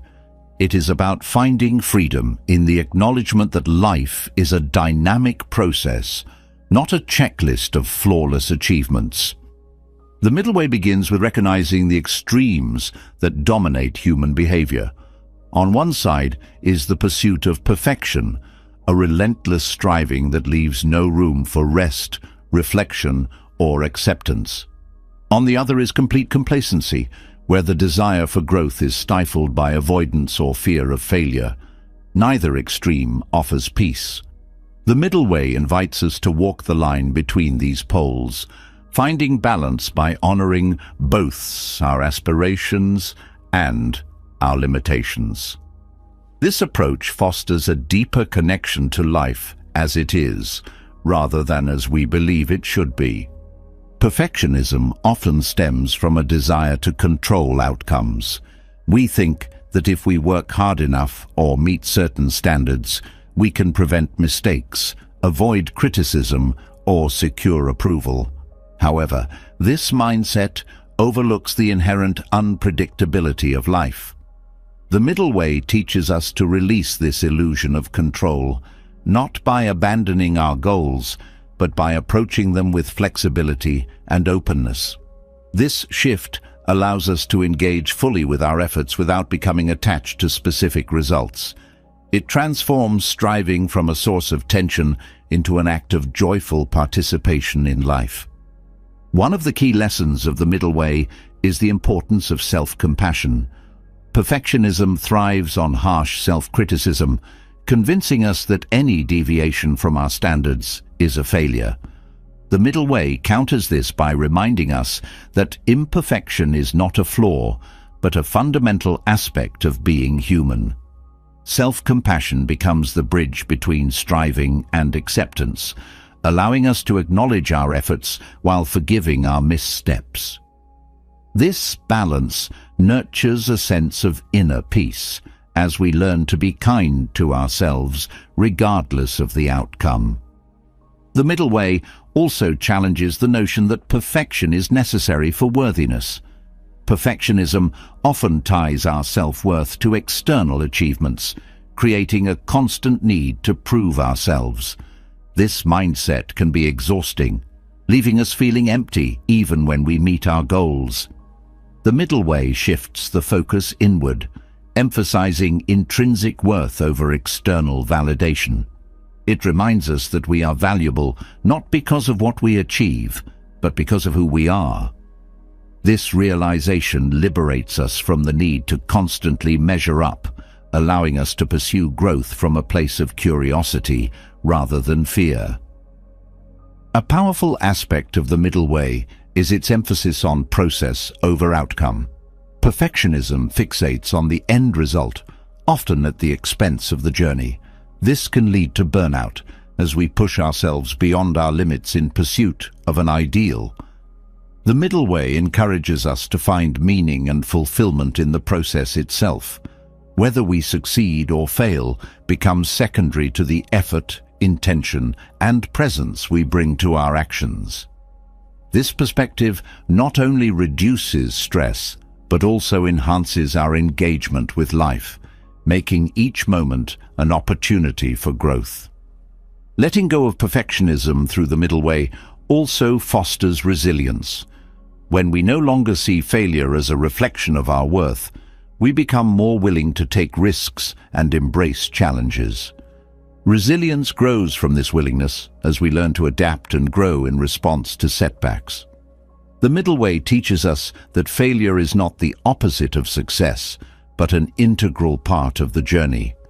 This understanding allows us to face difficulties with courage and grace, knowing that each experience contributes to our growth. Another profound teaching of the middle way is its focus on balance. In the pursuit of perfection, we often neglect other aspects of our lives, relationships, health, or moments of rest and joy. This imbalance can lead to dissatisfaction, even when we achieve our goals. The middle way encourages us to cultivate harmony in all areas of life, recognizing that true fulfillment comes from integration rather than singular focus. This holistic approach helps us to prioritize what truly matters, creating a sense of alignment and well-being. The middle way also invites us to embrace uncertainty. Perfectionism seeks to eliminate doubt, striving for absolute clarity and control. Yet life is inherently uncertain, filled with unpredictability and change. The middle way teaches us to find peace within this uncertainty, to move forward even when the path is unclear. This openness allows us to engage with life as it unfolds, rather than being paralyzed by fear or rigidity. It is a practice of trust, both in ourselves and in the process of life. Compassionate reflection plays a vital role in letting go of perfectionism. When we take the time to examine our motives and actions, we begin to see where perfectionism has taken root. This awareness is not about judgment, but about understanding. Through reflection, we can identify the fears and beliefs that drive our perfectionism and begin to challenge them. The middle way offers a framework for this exploration, guiding us toward a more balanced and compassionate approach to ourselves and our goals. The practice of mindfulness is deeply intertwined with the middle way. Mindfulness helps us to stay present, to observe our thoughts and behaviors without being swept away by them. When perfectionist tendencies arise, mindfulness allows us to recognize them and choose a different response. This awareness creates space for choice, enabling us to act from a place of balance rather than compulsion. Mindfulness also helps us to appreciate the present moment, shifting our focus from what we lack to what we have. Gratitude is another powerful tool in embracing the middle way. Perfectionism often fixates on what is missing, creating a sense of dissatisfaction even in the midst of abundance. Gratitude shifts this perspective, helping us to recognize and appreciate the goodness in our lives. This practice fosters contentment, reducing the need to constantly strive for more. Gratitude does not negate the desire for growth, but grounds it in a sense of sufficiency, creating a foundation of peace and joy. Letting go of perfectionism also involves redefining success. In a perfectionist mindset, success is often narrowly defined by external achievements or specific outcomes. The middle way broadens this definition, framing success as the ability to live with integrity, presence, and compassion. This redefinition empowers us to find meaning and fulfillment in our daily lives, regardless of whether we meet traditional markers of success. It reminds us that true success is not about being flawless, but about being authentic. The middle way teaches us to celebrate progress rather than perfection. Every step forward, no matter how small, is an achievement worth acknowledging.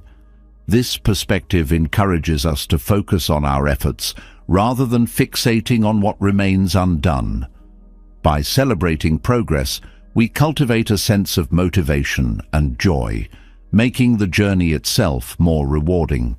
This shift in focus also helps to sustain our efforts, as we learn to find satisfaction in the process rather than waiting for a perfect outcome. Ultimately, the middle way offers a path to freedom. It releases us from the constraints of perfectionism, allowing us to live with greater ease and authenticity. This freedom is not about abandoning our aspirations, but about approaching them with balance and compassion. It is about recognizing that life is not a test to be passed, but a journey to be experienced. Through the middle way, we learn to embrace our imperfections, to honor our efforts, and to find peace in the dynamic flow of life. In doing so, we discover a deeper sense of fulfillment, one that is rooted not in perfection, but in the richness of being human. Embracing the middle way teaches us to let go of perfectionism, allowing space for balance, compassion, and growth. But balance is not passive. It requires conscious direction, a compass that guides our actions and choices with purpose. This is where intention becomes transformative. The power of intention is not just in the actions it inspires, but in the clarity and alignment it creates. Setting wholesome intentions, as taught in Buddhist philosophy through samma-sankappa, shifts the focus from dwelling on past mistakes to cultivating meaningful growth. It is a practice of looking forward with mindfulness and purpose, paving a path of healing and transformation. Intentions are different from goals. While goals focus on outcomes, intentions direct the energy and values behind your actions. They are not bound by external results, but are deeply rooted in your inner landscape. Mistakes often lead to fixation on what went wrong, trapping you in a cycle of regret. Intention breaks this cycle by redirecting your focus toward what you can do differently. Instead of asking, "How could I have failed?" the question becomes, "What values and principles will guide my actions now?" This shift fosters self-forgiveness by anchoring you in the present and empowering you to create a better future. Samasankappa, or right intention, is one of the elements of the Noble Eightfold Path. It emphasizes cultivating intentions that align with kindness, compassion, and wisdom.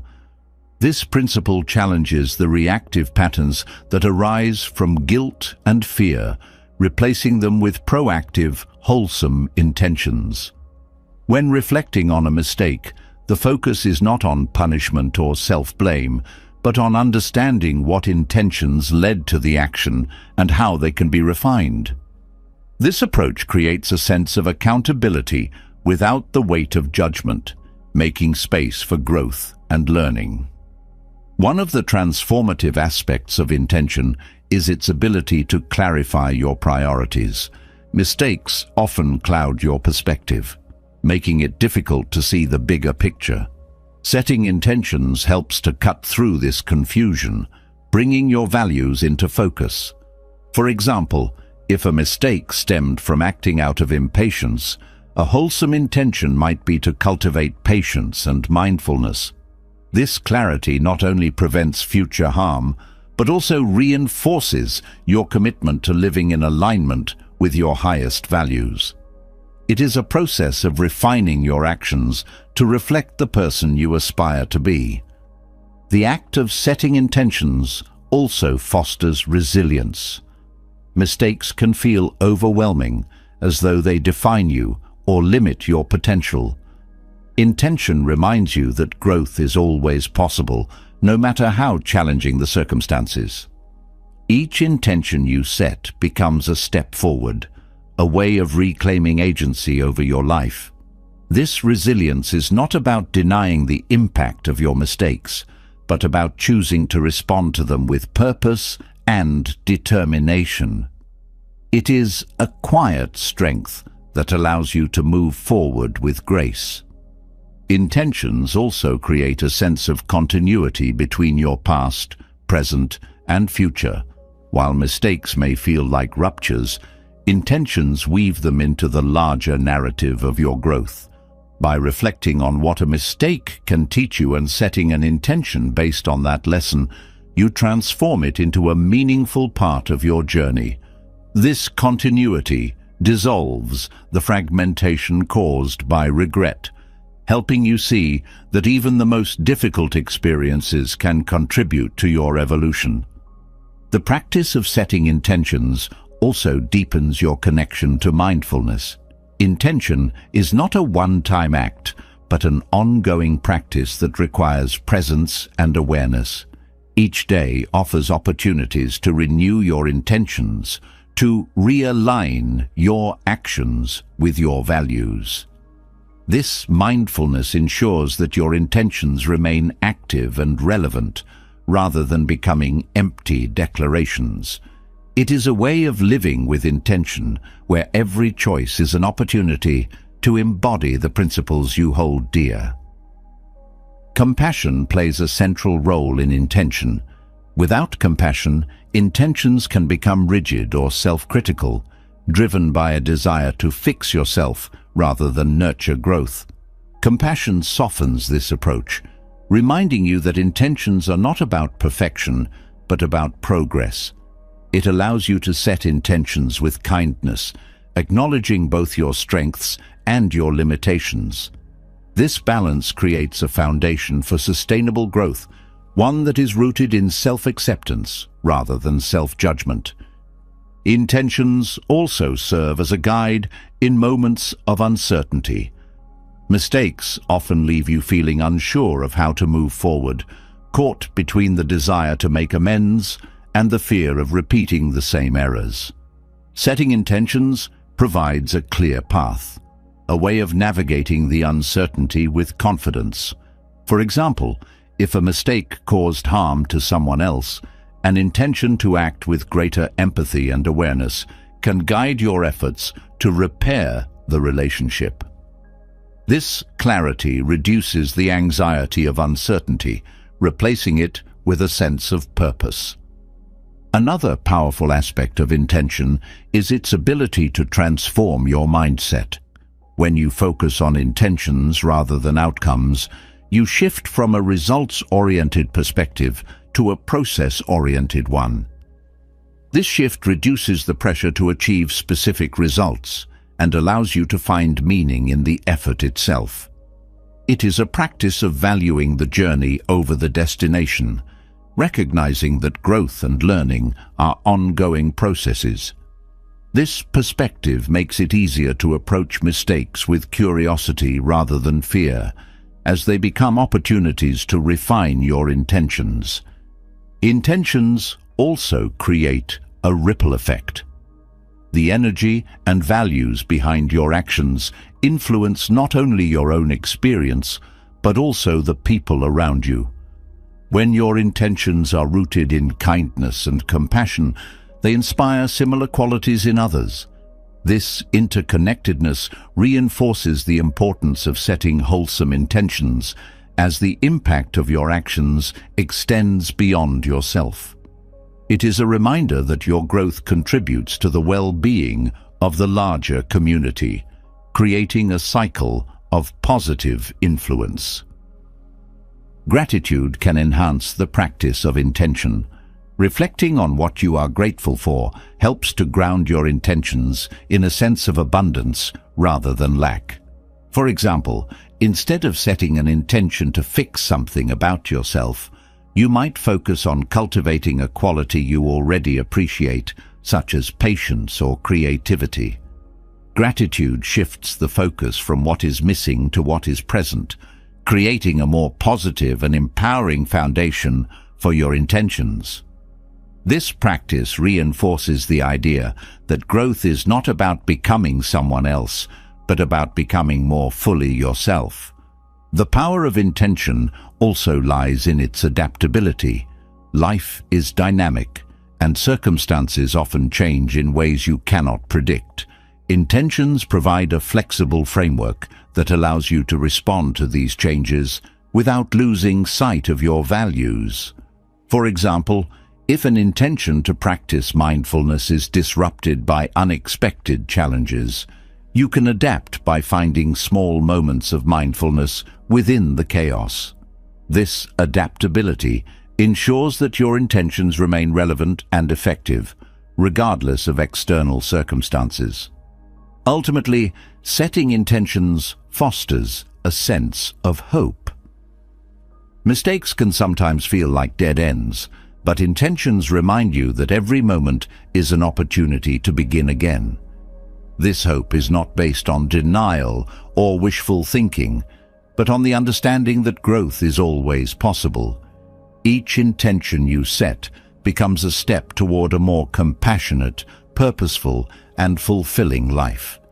It is a practice of choosing to move forward, even when the path is uncertain, guided by the light of your values. Through the practice of setting wholesome intentions, you learn to view mistakes not as failures, but as stepping stones on the path of growth. Each intention becomes a declaration of your commitment to live with integrity and purpose. It is a practice that transforms self-forgiveness from an abstract concept into a lived experience, one that unfolds with each choice you make. In this way, intentions become not just a tool for growth, but a way of being, an embodiment of the wisdom, compassion, and resilience that define your journey. Setting intentions invites purpose into every action, transforming the way you approach mistakes and see growth as a journey. Yet, the path forward often requires another profound shift, embracing the truth that nothing in life remains the same. The concept of impermanence, or anicca, in Buddhist teachings, offers the wisdom needed to understand that every mistake, no matter how heavy it feels in the moment, is temporary. This perspective changes everything. It liberates you from the grip of regret, allowing you to experience life with a sense of flow rather than resistance.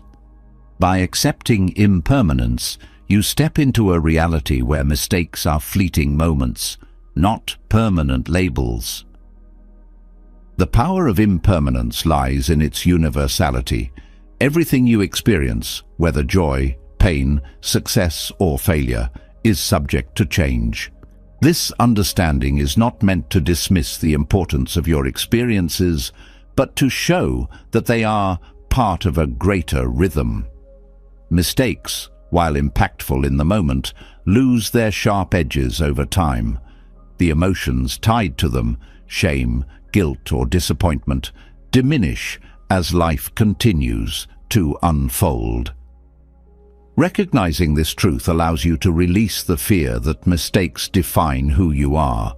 Instead, they become part of the natural ebb and flow of existence. Embracing impermanence also helps to dissolve attachment.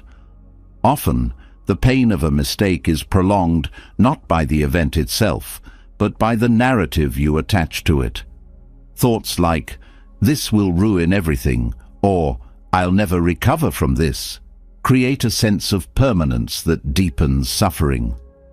Anika teaches that these narratives are illusions, built on the mistaken belief that circumstances are fixed. When you internalize impermanence, you begin to let go of these attachments, freeing yourself to move forward without being weighed down by the past. This understanding fosters resilience. Mistakes, when viewed through the lens of impermanence, become less intimidating. You start to see that even the most difficult experiences are transient, that they too will pass. This perspective reduces the fear of making mistakes, encouraging you to take risks and embrace opportunities for growth.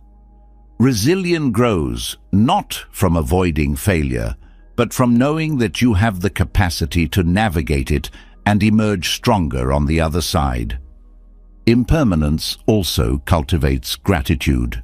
When you accept that nothing lasts forever, you begin to appreciate the fleeting nature of each moment. Even mistakes, painful as they may be, hold value when seen through this lens. They remind you of your humanity, your capacity to learn, and the ever-present opportunity to begin again. Gratitude transforms mistakes from burdens into gifts, shifting your focus from regret to appreciation for the lessons they bring. The practice of mindfulness plays a critical role in embracing impermanence. By staying present, you learn to observe the changing nature of your thoughts and emotions. This awareness reveals that the intensity of a mistake's impact is temporary. The sharp sting of regret fades, replaced by new experiences and perspectives. Mindfulness helps you to witness this process without clinging to the past or fearing the future. It anchors you in the here and now, where growth and healing are always possible. Anika also reshapes your relationship with time.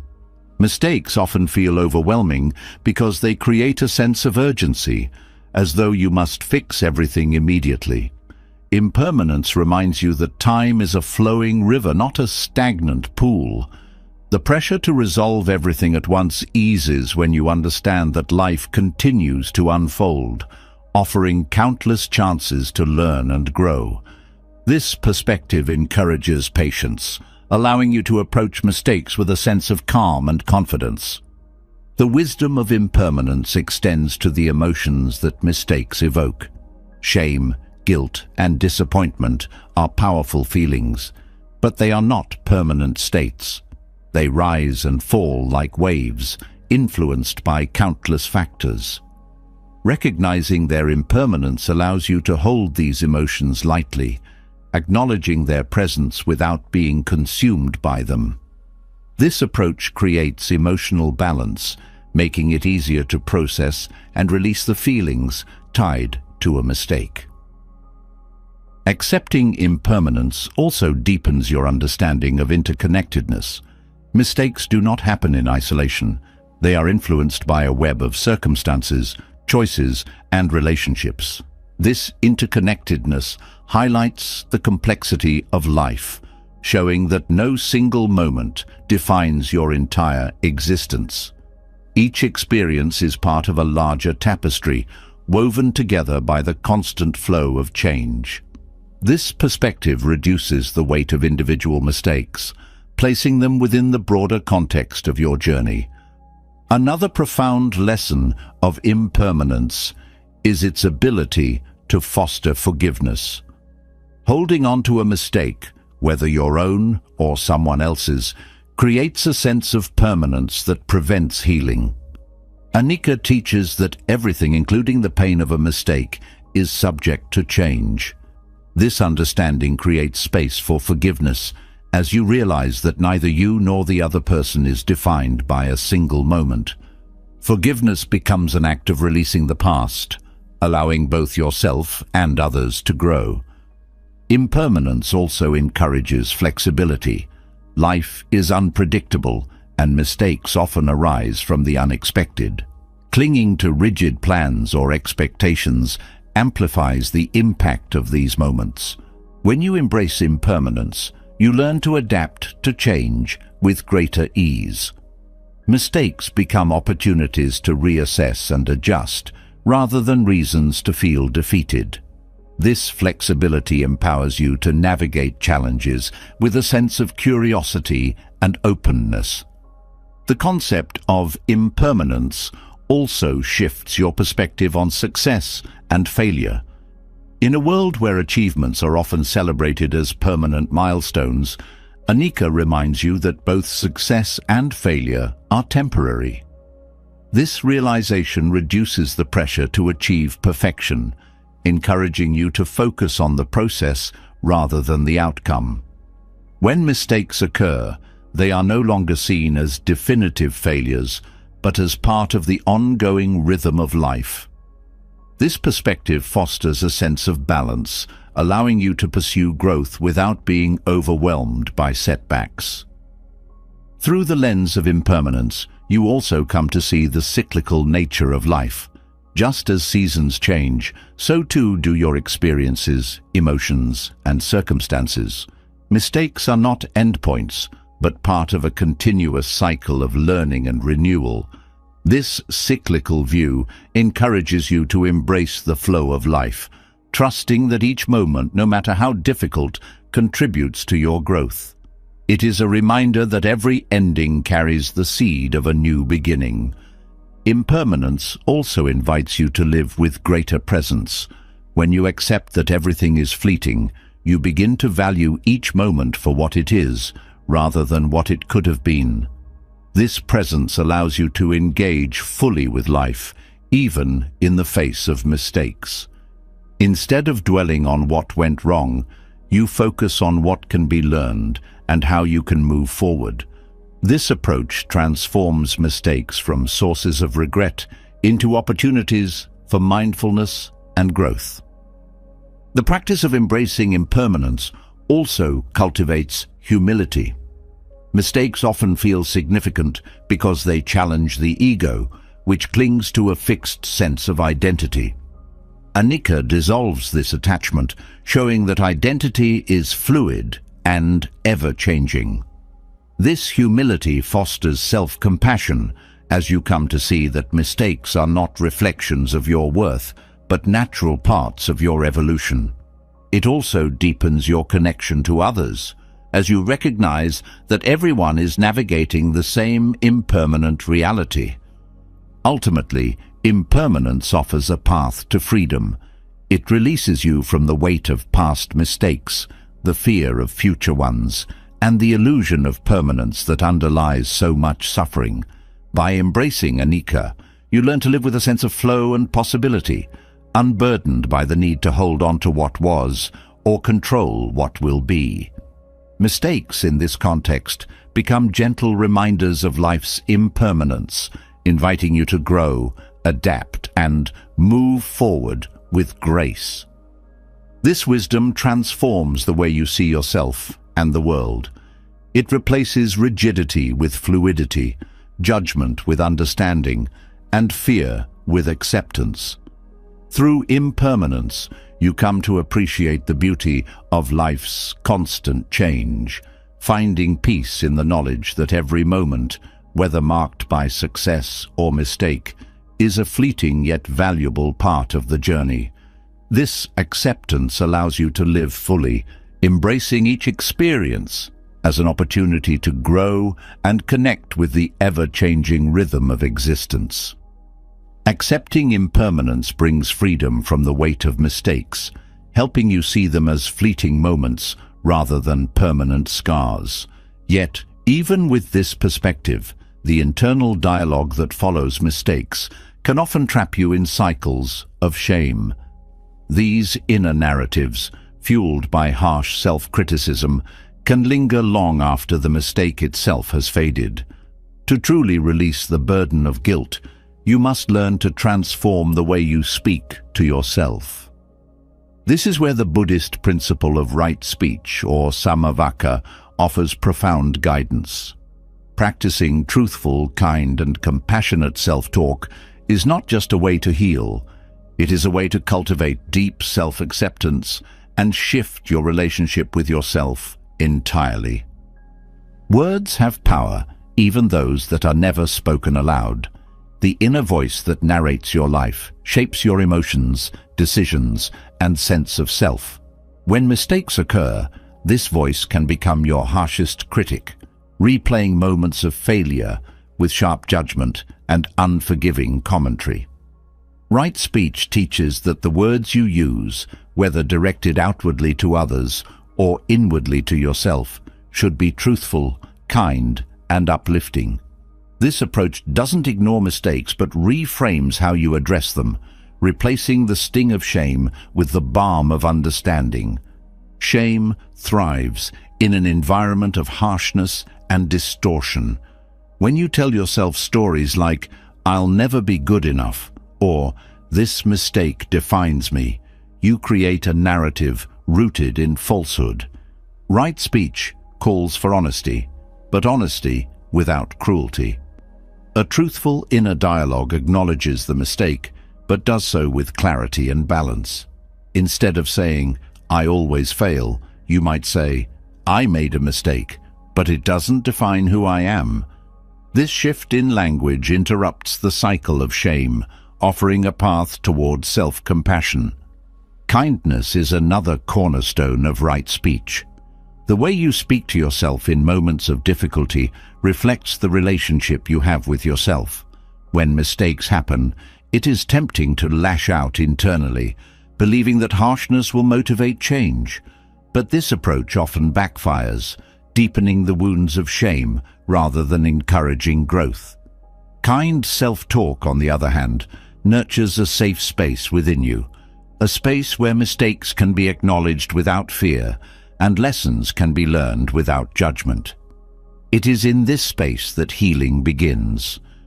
The practice of right speech also emphasizes mindfulness. Before speaking, whether to others or to yourself, you are encouraged to pause and consider the impact of your words. This mindfulness applies to self-talk as well. When critical thoughts arise, take a moment to question their validity. Are these words helpful? Are they rooted in truth? Are they kind?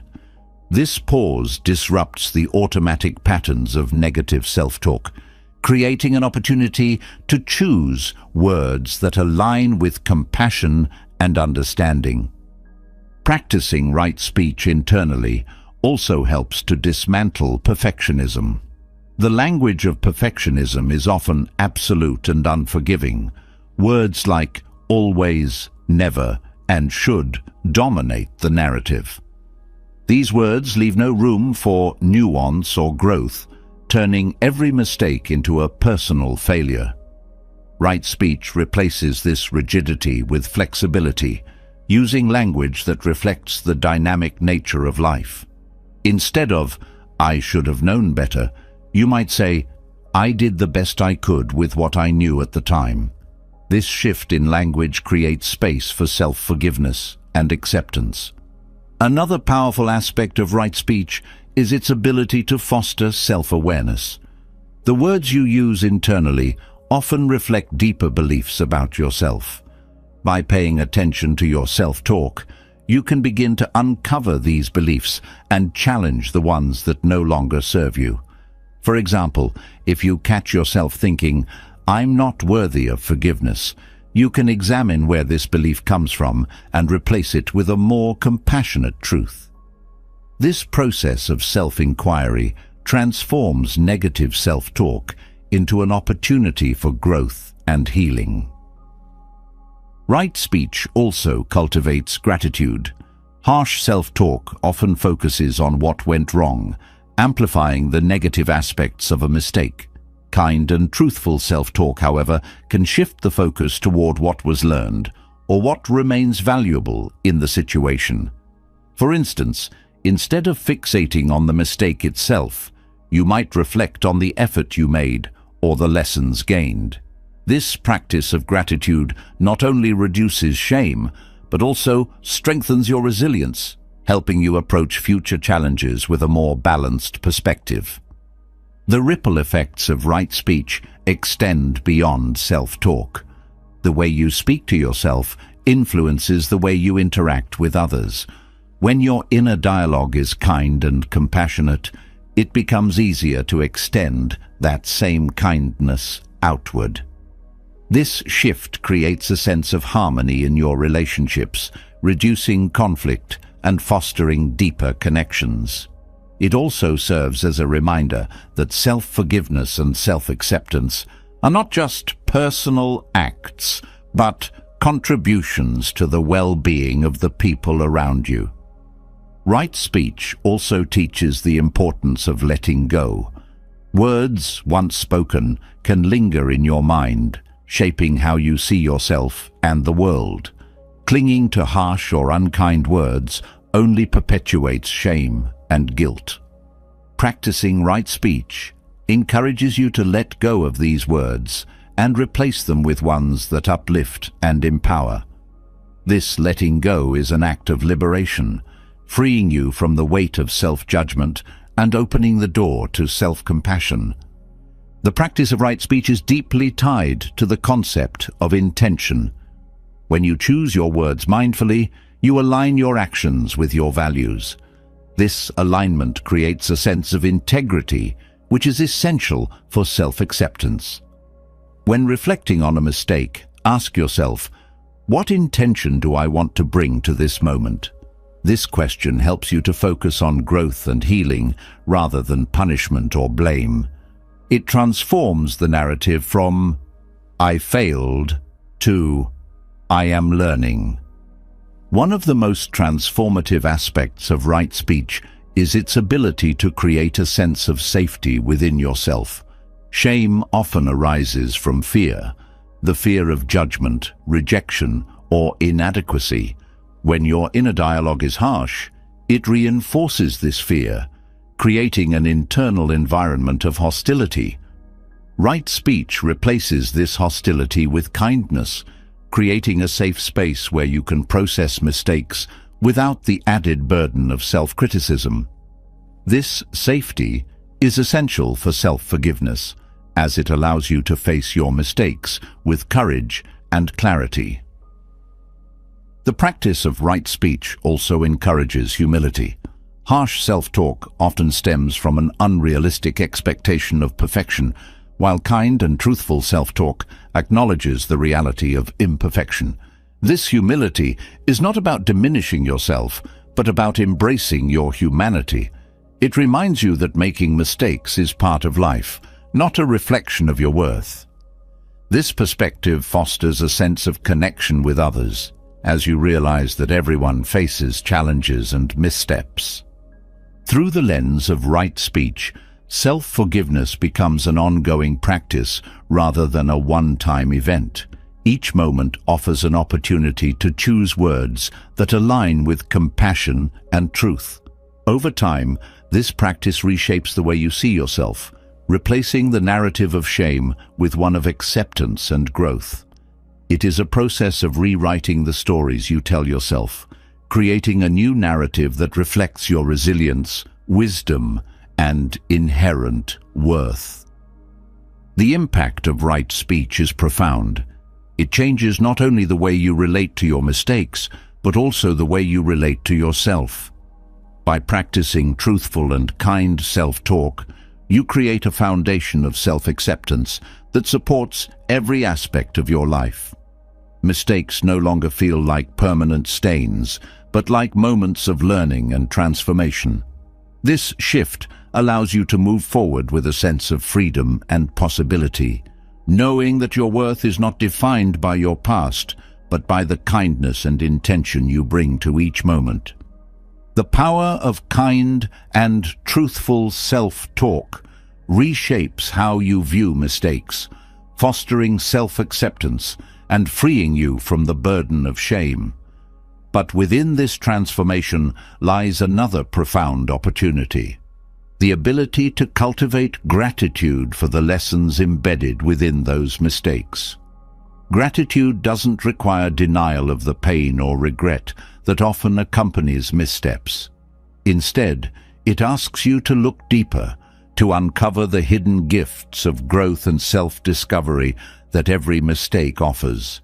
This practice shifts your perspective, transforming what might initially seem like failure into a meaningful part of your journey. Gratitude for mistakes begins with a willingness to see beyond the surface. When a mistake happens, the immediate response is often one of frustration or disappointment. These emotions, while natural, can obscure the deeper lessons available to you. Gratitude requires stepping back and asking questions that open new pathways of understanding. What did this experience teach you about your choices? How did it reveal areas where growth was needed? These reflections invite clarity, helping you move from a place of regret to one of appreciation for what the mistake has revealed. Recognizing the role of mistakes in shaping your growth is one of the most powerful ways to cultivate gratitude. Mistakes often act as mirrors, reflecting aspects of yourself or your behavior that need attention. Perhaps a moment of impatience led to an error, revealing the importance of slowing down and being mindful.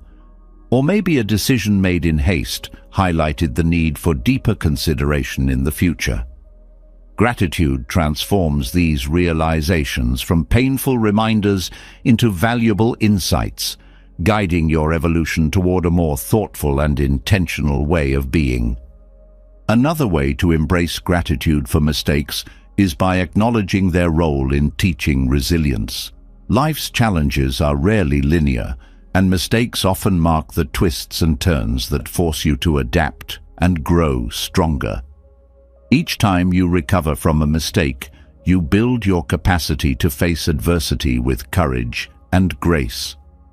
Gratitude allows you to honor this resilience, recognizing that the strength you've cultivated would not have been possible without the challenges you've faced.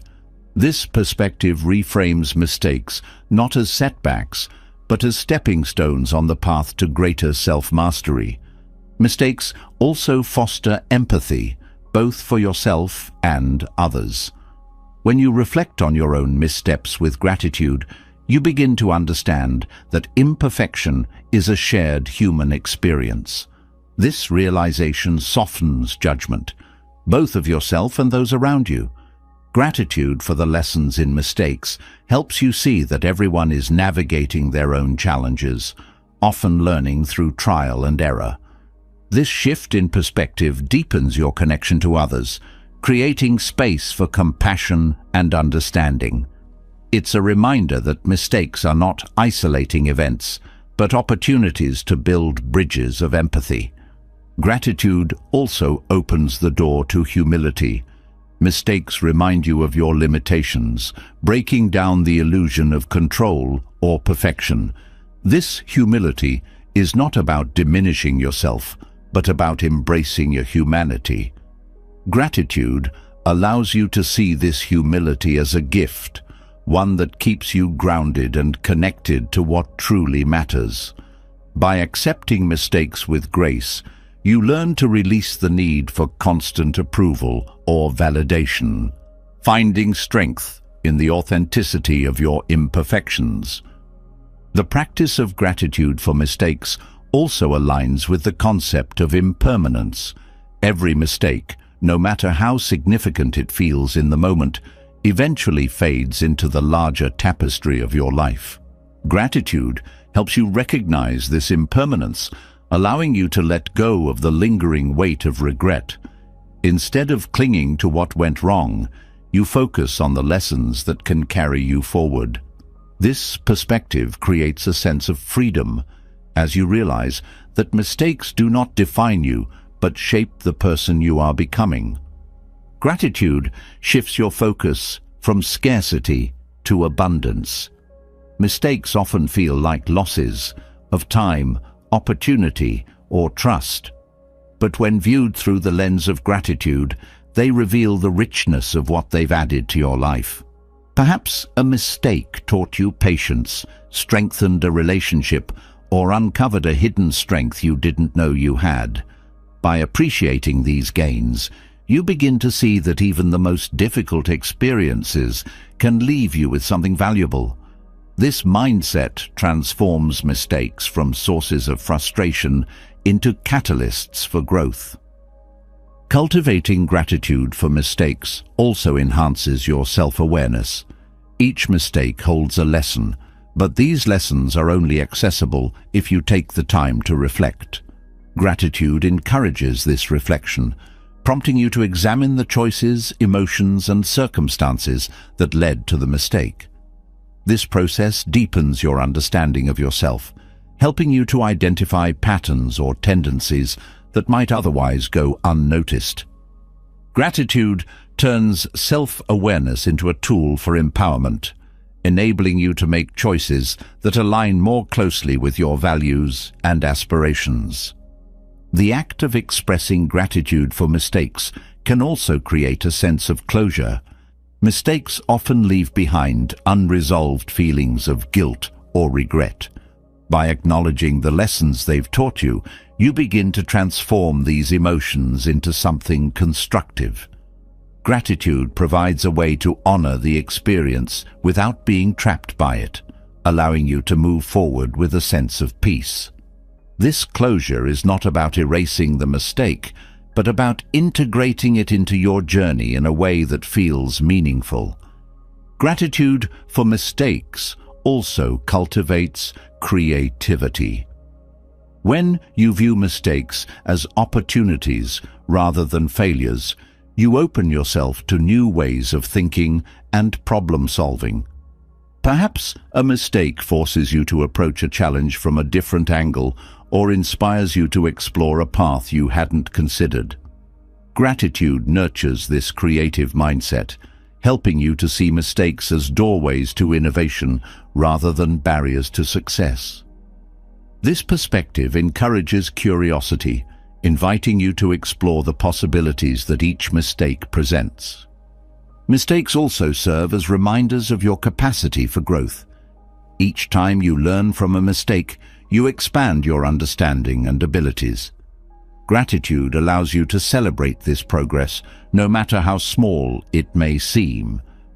By focusing on what you've gained rather than what you've lost, you cultivate a sense of confidence in your ability to navigate life's challenges.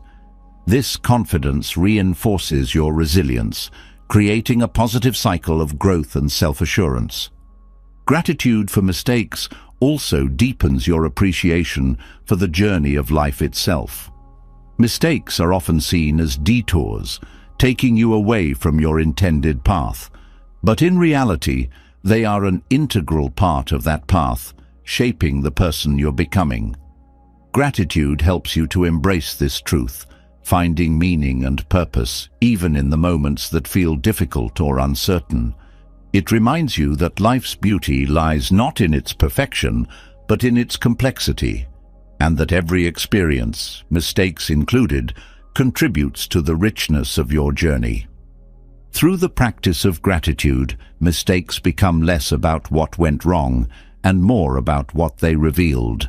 Gratitude shifts your perspective from one of judgment to one of curiosity, allowing you to approach mistakes with an open mind and heart. This transformation is not about denying the impact of mistakes, but about honoring their role in your growth. It is a practice of seeing the value in every experience, no matter how unexpected or challenging. Ultimately, gratitude for mistakes is an act of self-love. It requires you to look at yourself with kindness and understanding, to see beyond the surface of your actions and recognize the deeper truth of your humanity. This practice nurtures a sense of inner peace as you learn to accept yourself fully, mistakes and all. Gratitude becomes a bridge between regret and self-forgiveness, allowing you to move forward with a sense of purpose and possibility. In embracing gratitude for mistakes, you rewrite the narrative of your life. Mistakes are no longer burdens to carry, but gifts to cherish, each one contributing to the person you are becoming. This perspective empowers you to live with greater authenticity and resilience, knowing that every experience has something valuable to offer.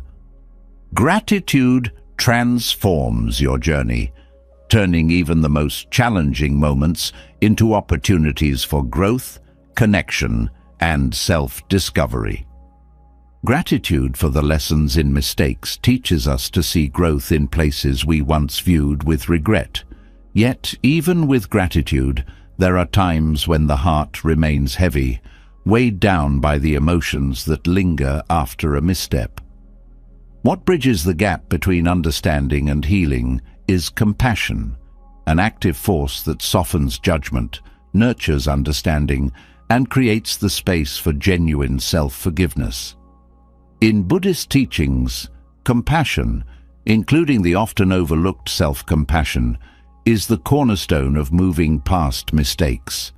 It's not just a tool for recovery, but a way to embrace your humanity and find peace in your imperfections. Compassion begins with the ability to truly see yourself without filters of blame or shame. Often, mistakes lead to self-punishment, as though harshness might redeem what has been done. Compassion counters this impulse by asking you to view yourself as you would a dear friend. If someone you cared about made a mistake, your instinct would likely be to offer reassurance and understanding, not criticism. Extending this same kindness to yourself requires practice, but it is one of the most transformative steps you can take toward healing. Self-compassion is not about excusing mistakes or avoiding accountability. It is about creating a safe, emotional environment where accountability can coexist with understanding. When you hold yourself with compassion, you acknowledge what went wrong while also recognizing that mistakes are part of the human experience. This perspective makes it possible to take responsibility for your actions without falling into the trap of self-condemnation. Compassion reminds you that growth comes from learning, not punishment. An essential aspect of compassion is its focus on connection. Mistakes often feel isolating, as though they set you apart from others. Compassion challenges this perception by highlighting the shared nature of imperfection. Everyone makes mistakes, and everyone struggles with the feelings that follow. When you approach yourself with compassion, you align with this universal truth, reducing the sense of isolation and fostering a deeper connection to humanity. This shift in perspective makes it easier to forgive yourself as you see your mistakes not as unique failures, but as part of a shared journey. Compassion also creates space for vulnerability, which is essential for self-forgiveness. Mistakes often trigger a defensive response, an effort to shield yourself from further judgment. Compassion allows you to lower these defenses, creating a space where you can confront your emotions honestly and openly. This vulnerability is not a sign of weakness, but a pathway to healing. It enables you to process the pain of a mistake without becoming trapped in it, clearing the way for growth and renewal. One of the profound teachings of Buddhism is that compassion must begin within. Self-compassion is not selfish. It is the foundation upon which all other forms of compassion are built. When you treat yourself with kindness and understanding, you strengthen your capacity to extend the same to others. This reciprocity creates a ripple effect, where the compassion you cultivate within becomes a source of healing and connection in your relationships. It is a reminder that self-forgiveness is not just about you. It also impacts the way you engage with the world. Compassion also transforms the way you view the emotional aftermath of mistakes. Feelings like guilt, shame, and regret can be overwhelming, but compassion helps you see them as signals rather than punishments. These emotions point to areas where healing and growth are needed. Instead of being consumed by them, you can approach them with curiosity and kindness, asking what they are trying to teach you. This shift in perspective turns difficult emotions into opportunities for self-discovery and transformation. Another powerful aspect of compassion is its ability to disrupt negative self-talk. Harsh internal dialogue often reinforces feelings of guilt and unworthiness, making it difficult to move forward. Compassion replaces this criticism with a voice of kindness, reminding you of your inherent worth even in the face of mistakes. This change in narrative allows you to approach yourself with patience and empathy, creating a foundation for lasting self-forgiveness. Compassion also plays a key role in breaking cycles of self-sabotage. When you hold on to harsh judgments about your mistakes, it becomes easy to fall into patterns of avoidance or self-punishment. Compassion interrupts these patterns by encouraging a more constructive approach. Instead of avoiding responsibility or repeating harmful behaviors, you can use compassion to guide your actions toward healing and growth. It is a way of treating yourself as someone worth caring for, even when things go wrong. In Buddhist teachings, the practice of loving-kindness meditation, or metta, is a profound way to cultivate compassion. This meditation involves directing goodwill and kindness first toward yourself, then toward others, and eventually toward all beings. By including yourself in this circle of compassion, you reinforce the idea that you are just as deserving of forgiveness and understanding as anyone else. This practice helps to dissolve the barriers that harsh self-judgment creates, fostering a sense of inner peace and acceptance. Compassion also teaches you to focus on progress rather than perfection. Mistakes often highlight areas where improvement is needed, but the pursuit of perfection can create unnecessary pressure and stress. Compassion encourages you to celebrate small steps of growth, recognizing that transformation is a gradual process. This perspective reduces the fear of making mistakes, allowing you to approach challenges with courage and curiosity rather than hesitation or dread. Another vital lesson of compassion is its role in fostering emotional resilience. Life is unpredictable and mistakes are inevitable. Compassion equips you with the strength to navigate these moments without being overwhelmed by them. It reminds you that your worth is not defined by your mistakes, but by your ability to learn and grow from them. This resilience enables you to face challenges with confidence, knowing that you have the tools to recover and thrive. Compassion also deepens your ability to forgive others. When you practice self-compassion, you gain a deeper understanding of the struggles and imperfections that everyone faces. This understanding makes it easier to extend forgiveness to those who have hurt you, creating a cycle of healing that benefits everyone involved. Self-forgiveness and the forgiveness of others are deeply interconnected, each reinforcing the other in a way that fosters harmony and peace. At its core, compassion is about creating a sense of safety within yourself. Mistakes often trigger feelings of insecurity or fear, as though they threaten your sense of identity. Compassion counters these fears by offering a stable foundation of kindness and understanding.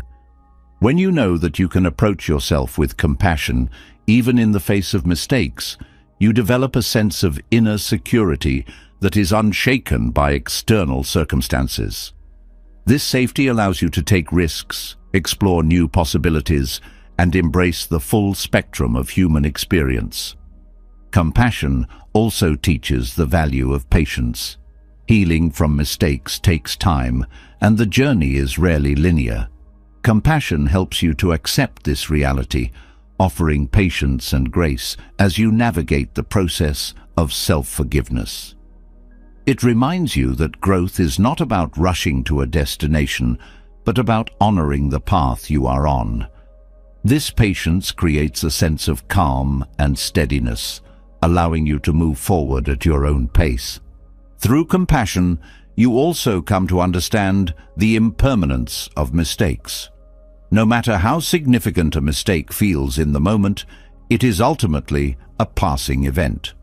Compassion helps you to hold this perspective, reducing the weight of guilt and allowing you to focus on the present. This understanding creates space for healing and renewal as you learn to let go of what no longer serves you.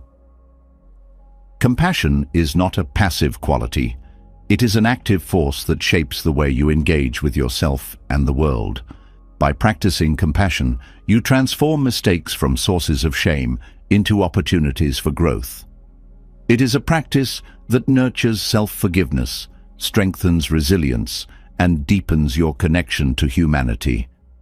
In this way, compassion becomes not just a tool for healing, but a way of living, one that empowers you to move through life with grace, kindness, and unwavering self-acceptance.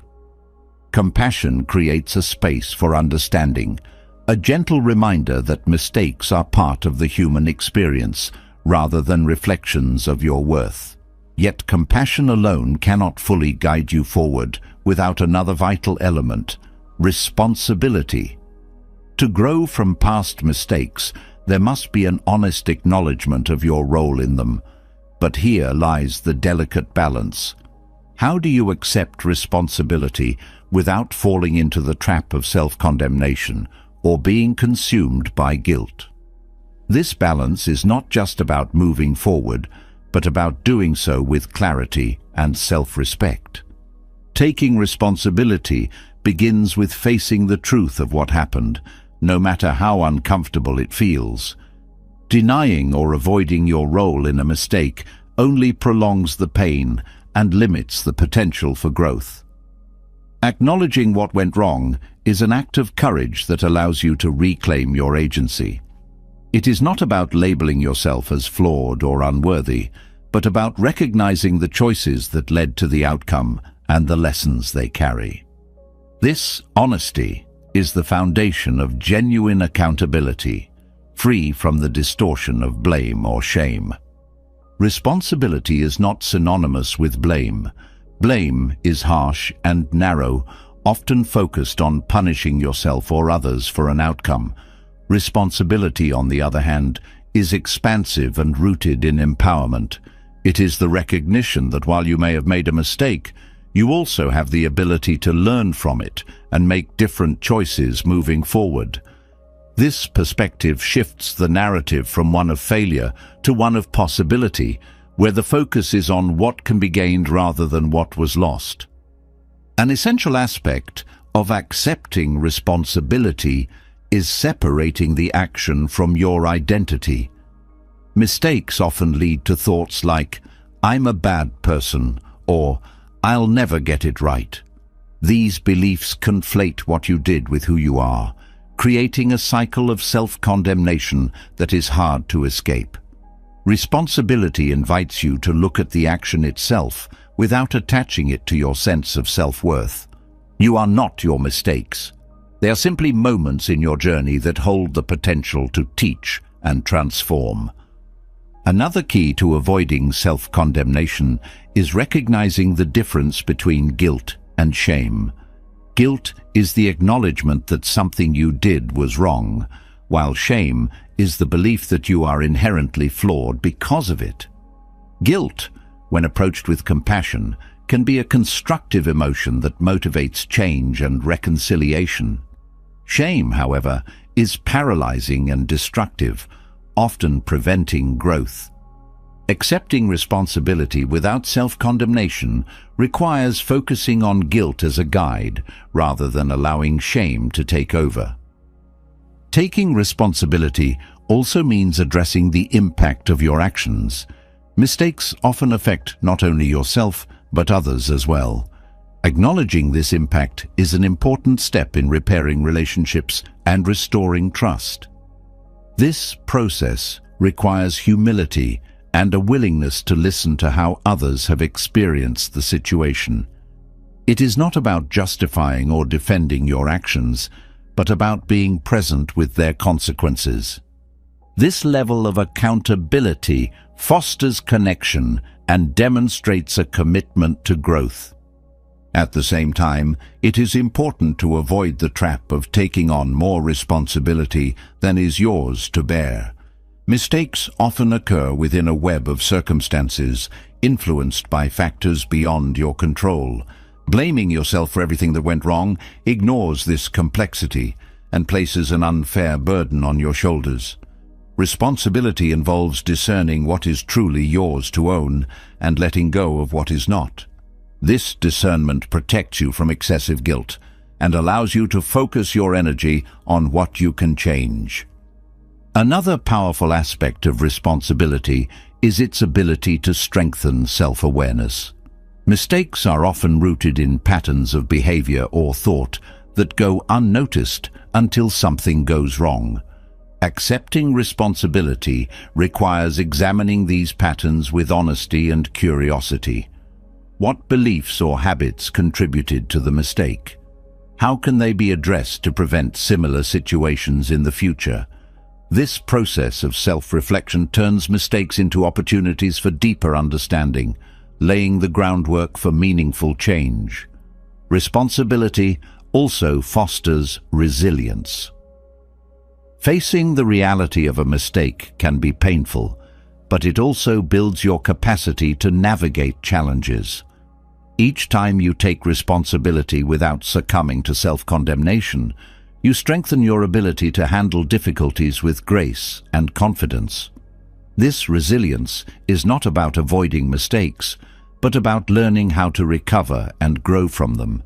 It is a reminder that your worth is not defined by the absence of mistakes, but by how you respond to them.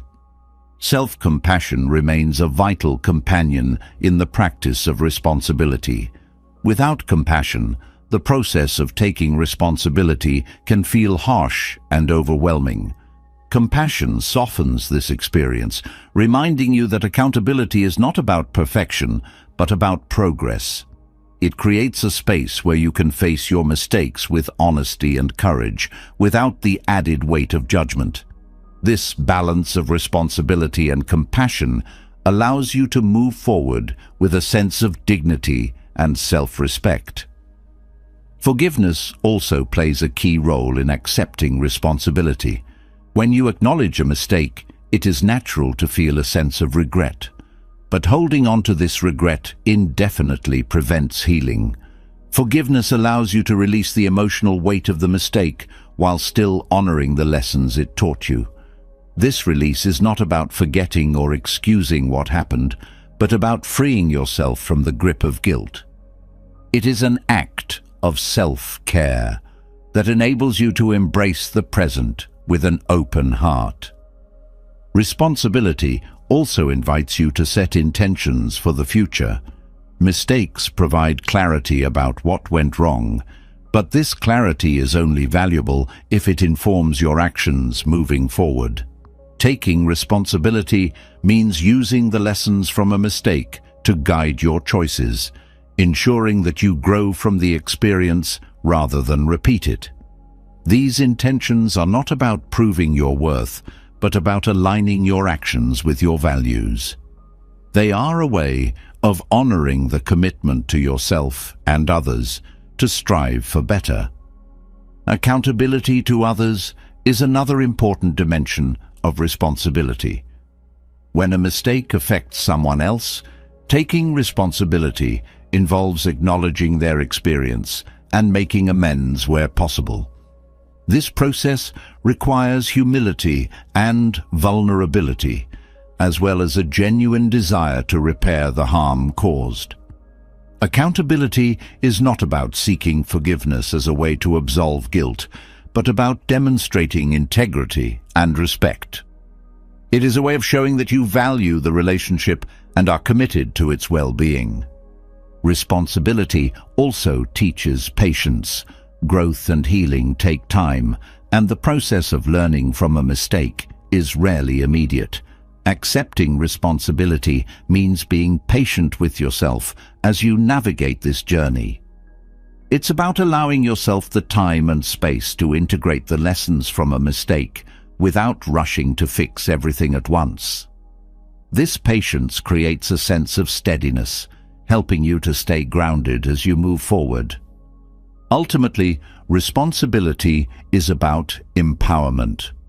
By acknowledging your role in a mistake, you reclaim your agency and your ability to create change. Mistakes no longer feel like insurmountable obstacles, but like opportunities to shape your journey with intention and care.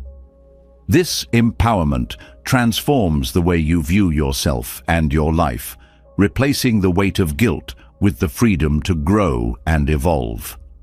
Accepting responsibility without self-condemnation is not an easy practice, but it is a deeply rewarding one. It requires a balance of honesty, humility, compassion, and courage. When approached with care, responsibility becomes a powerful tool for healing, growth, and connection. It is a practice that honors your humanity while empowering you to live with integrity and purpose. In this way, responsibility is not a burden, but a gift. An opportunity to align your actions with your values and to move forward with a sense of clarity and self-respect. Taking responsibility without condemnation empowers you to move forward, unburdened by excessive guilt.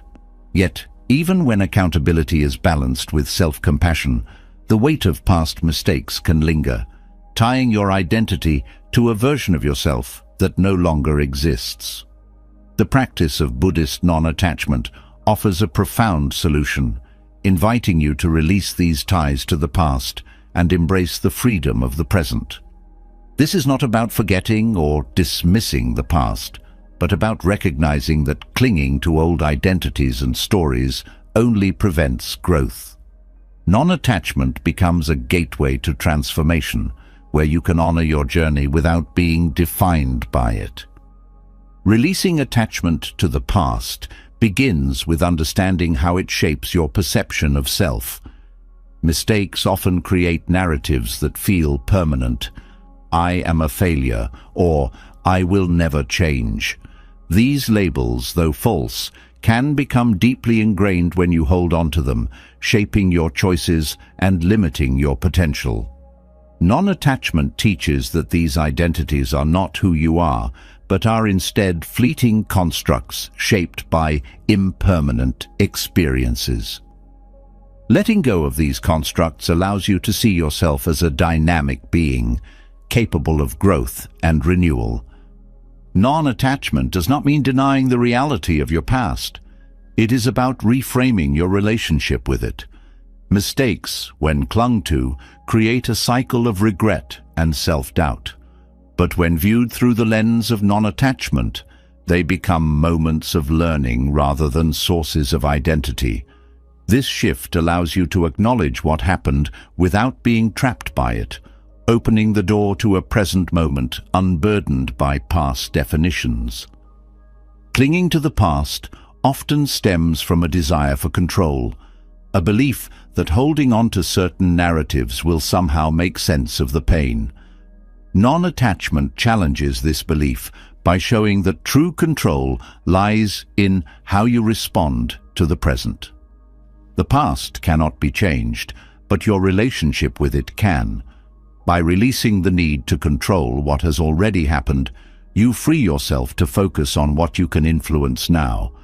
This freedom transforms your perspective, replacing frustration with acceptance and rigidity with flow. The practice of non-attachment also involves letting go of the emotional weight tied to past mistakes. Feelings of guilt, shame, or anger can linger long after the event itself, creating a heavy emotional burden. Non-attachment does not ask you to suppress these emotions, but to recognize their impermanence. Emotions, like all things, rise and fall.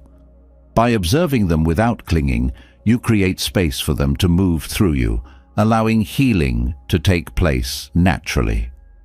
This process helps you release the emotional residue of the past, lightening your inner world. Non-attachment is deeply connected to the concept of impermanence. The past, no matter how significant it feels, is constantly fading into memory, replaced by the unfolding reality of the present. Holding on to the past is like gripping water. It slips through your fingers no matter how tightly you hold. Recognizing this impermanence allows you to let go of the futile effort to preserve what is no longer here, redirecting your energy toward living fully in the now. This shift is not about dismissing the past, but about placing it in its rightful context as a stepping stone rather than a prison. Practicing non-attachment also requires confronting the ego. The ego clings to past identities, both positive and negative, as a way of defining itself. It resists change because it fears losing a sense of self. Non-attachment challenges this fear by showing that identity is not fixed, but fluid. You are not the same person you were yesterday, and you will not be the same person tomorrow.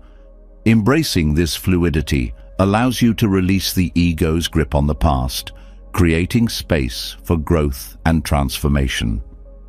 Letting go of past identities also fosters forgiveness, both for yourself and others.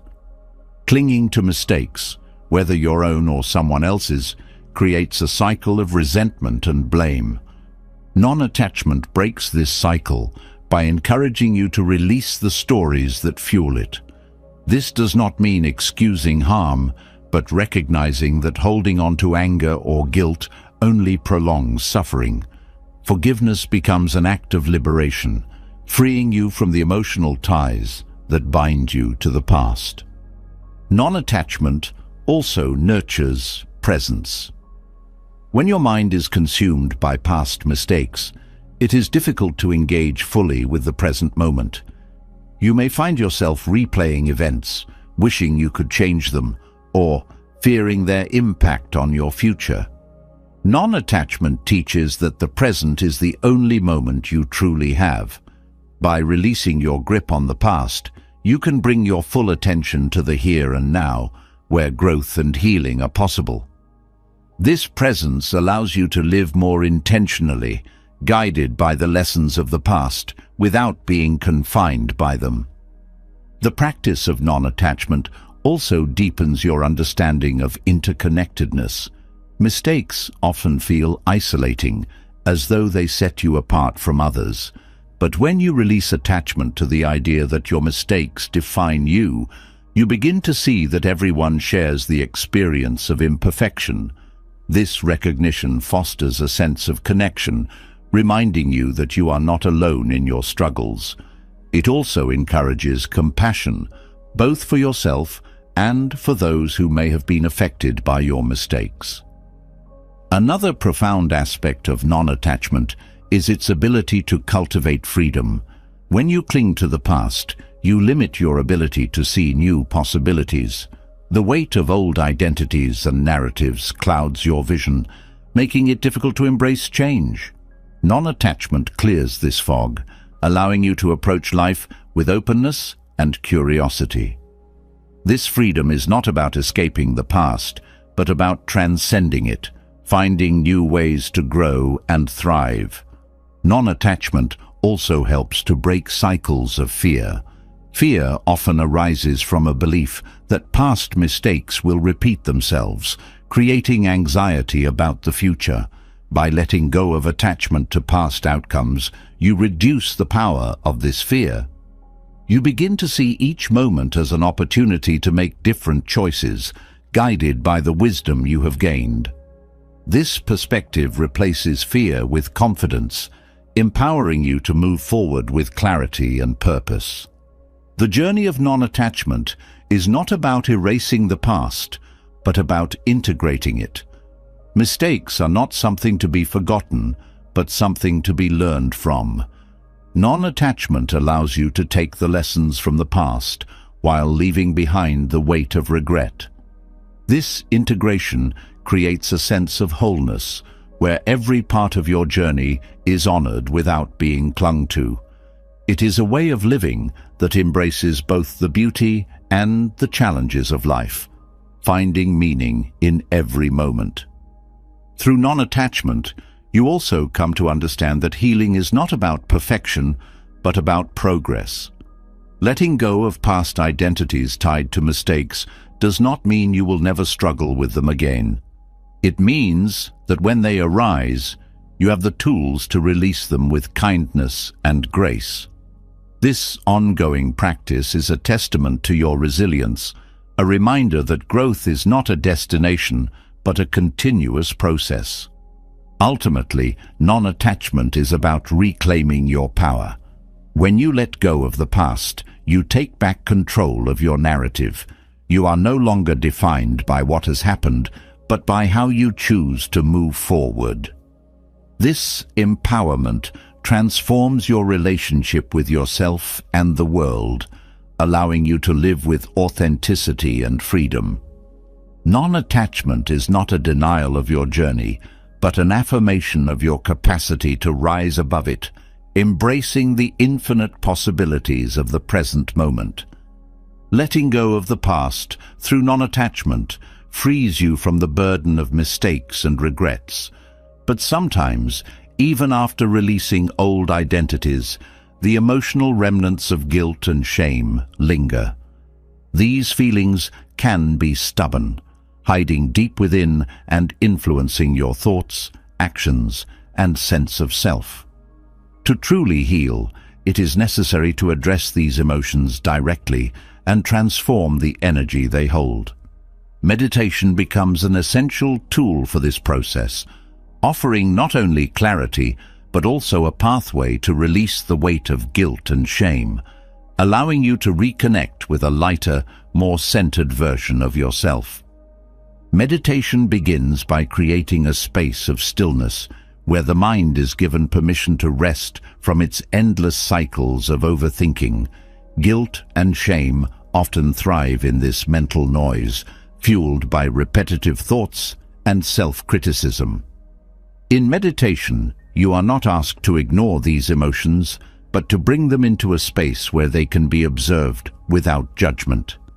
This practice shifts your relationship with these feelings, reducing their intensity and allowing you to approach them with curiosity and compassion rather than fear or avoidance. One of the most effective meditation techniques for releasing guilt and shame is mindfulness meditation. In this practice, you bring your full attention to the present moment, focusing on the sensations of your breath or the rhythm of your body. When guilt or shame arises, mindfulness invites you to acknowledge these feelings without pushing them away or holding on to them. You might silently label them, "This is guilt," or "This is shame," as a way of naming and understanding them. This simple act of recognition disrupts the cycle of identification, reminding you that these emotions are temporary visitors rather than permanent aspects of who you are. Compassion meditation, often referred to as metta or loving-kindness meditation, is another powerful practice for emotional healing. This technique involves directing goodwill and warmth toward yourself, especially toward the parts of you that feel burdened by guilt or shame. You can use phrases like, "May I be kind to myself," or "May I forgive myself and find peace." These affirmations, repeated silently or aloud, create a sense of emotional safety, allowing you to soften the harsh inner dialogue that often accompanies guilt and shame. Over time, this practice rewires your inner narrative, replacing self-criticism with self-compassion. Another meditation approach is body awareness, which helps to identify where guilt and shame are stored physically. Emotions often manifest in the body, creating tension in the chest, stomach, or shoulders. In body scan meditation, you direct your awareness to each part of your body, noticing any areas of discomfort or tightness. As you breathe into these areas, you may visualize them softening and releasing. This practice not only alleviates physical tension, but also helps to process the emotional energy that has been held within. Visualization techniques in meditation can also be transformative for releasing guilt and shame. One method involves visualizing these emotions as tangible objects: a heavy stone, a dark cloud, or a tightly wound rope. As you breathe deeply, you can visualize these objects dissolving, being carried away by the breath, or transforming into something light and gentle.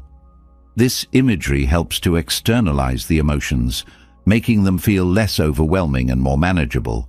It reinforces the idea that these feelings, while significant, are not immovable and can be shifted with intention. Meditation also creates a sense of perspective, reminding you of the impermanence of emotions. Guilt and shame often feel all-encompassing, as though they will never fade. Meditation offers the experience of sitting with these feelings and observing how they ebb and flow. This practice builds trust in your ability to endure emotional discomfort, knowing that it will eventually pass. This understanding fosters resilience, giving you the confidence to face difficult emotions without becoming overwhelmed. For those who struggle with deeply rooted guilt or shame, guided meditations can provide structured support.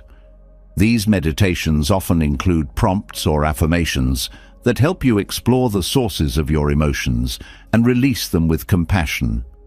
A guided practice might encourage you to revisit a past mistake and view it through the lens of understanding, asking, "What did I learn from this experience?" Or, "How can I forgive myself for being human?" This guidance can be particularly helpful when starting out, as it provides a roadmap for navigating complex emotions. Breathwork is another integral part of meditation for emotional healing. The breath serves as an anchor, grounding you in the present moment and calming the nervous system. When guilt or shame arises, focused breathing techniques can help to regulate your emotional state. Deep diaphragmatic breaths, where the inhale expands the belly and the exhale is slow and controlled, signal safety to your body and mind. This physical response creates a sense of calm, making it easier to address difficult emotions with clarity and compassion. Journaling as a complement to meditation can also deepen the healing process. After a meditation session, writing down your thoughts and feelings provides a space to process what arose during the practice. This act of putting emotions into words further externalizes them, allowing you to gain insights and perspective. Journaling can also be a way to track your progress, noticing how your relationship with guilt and shame evolves over time. This combination of meditation and reflection creates a holistic approach to emotional healing. One of the most profound gifts of meditation is its ability to reconnect you with your inner wholeness.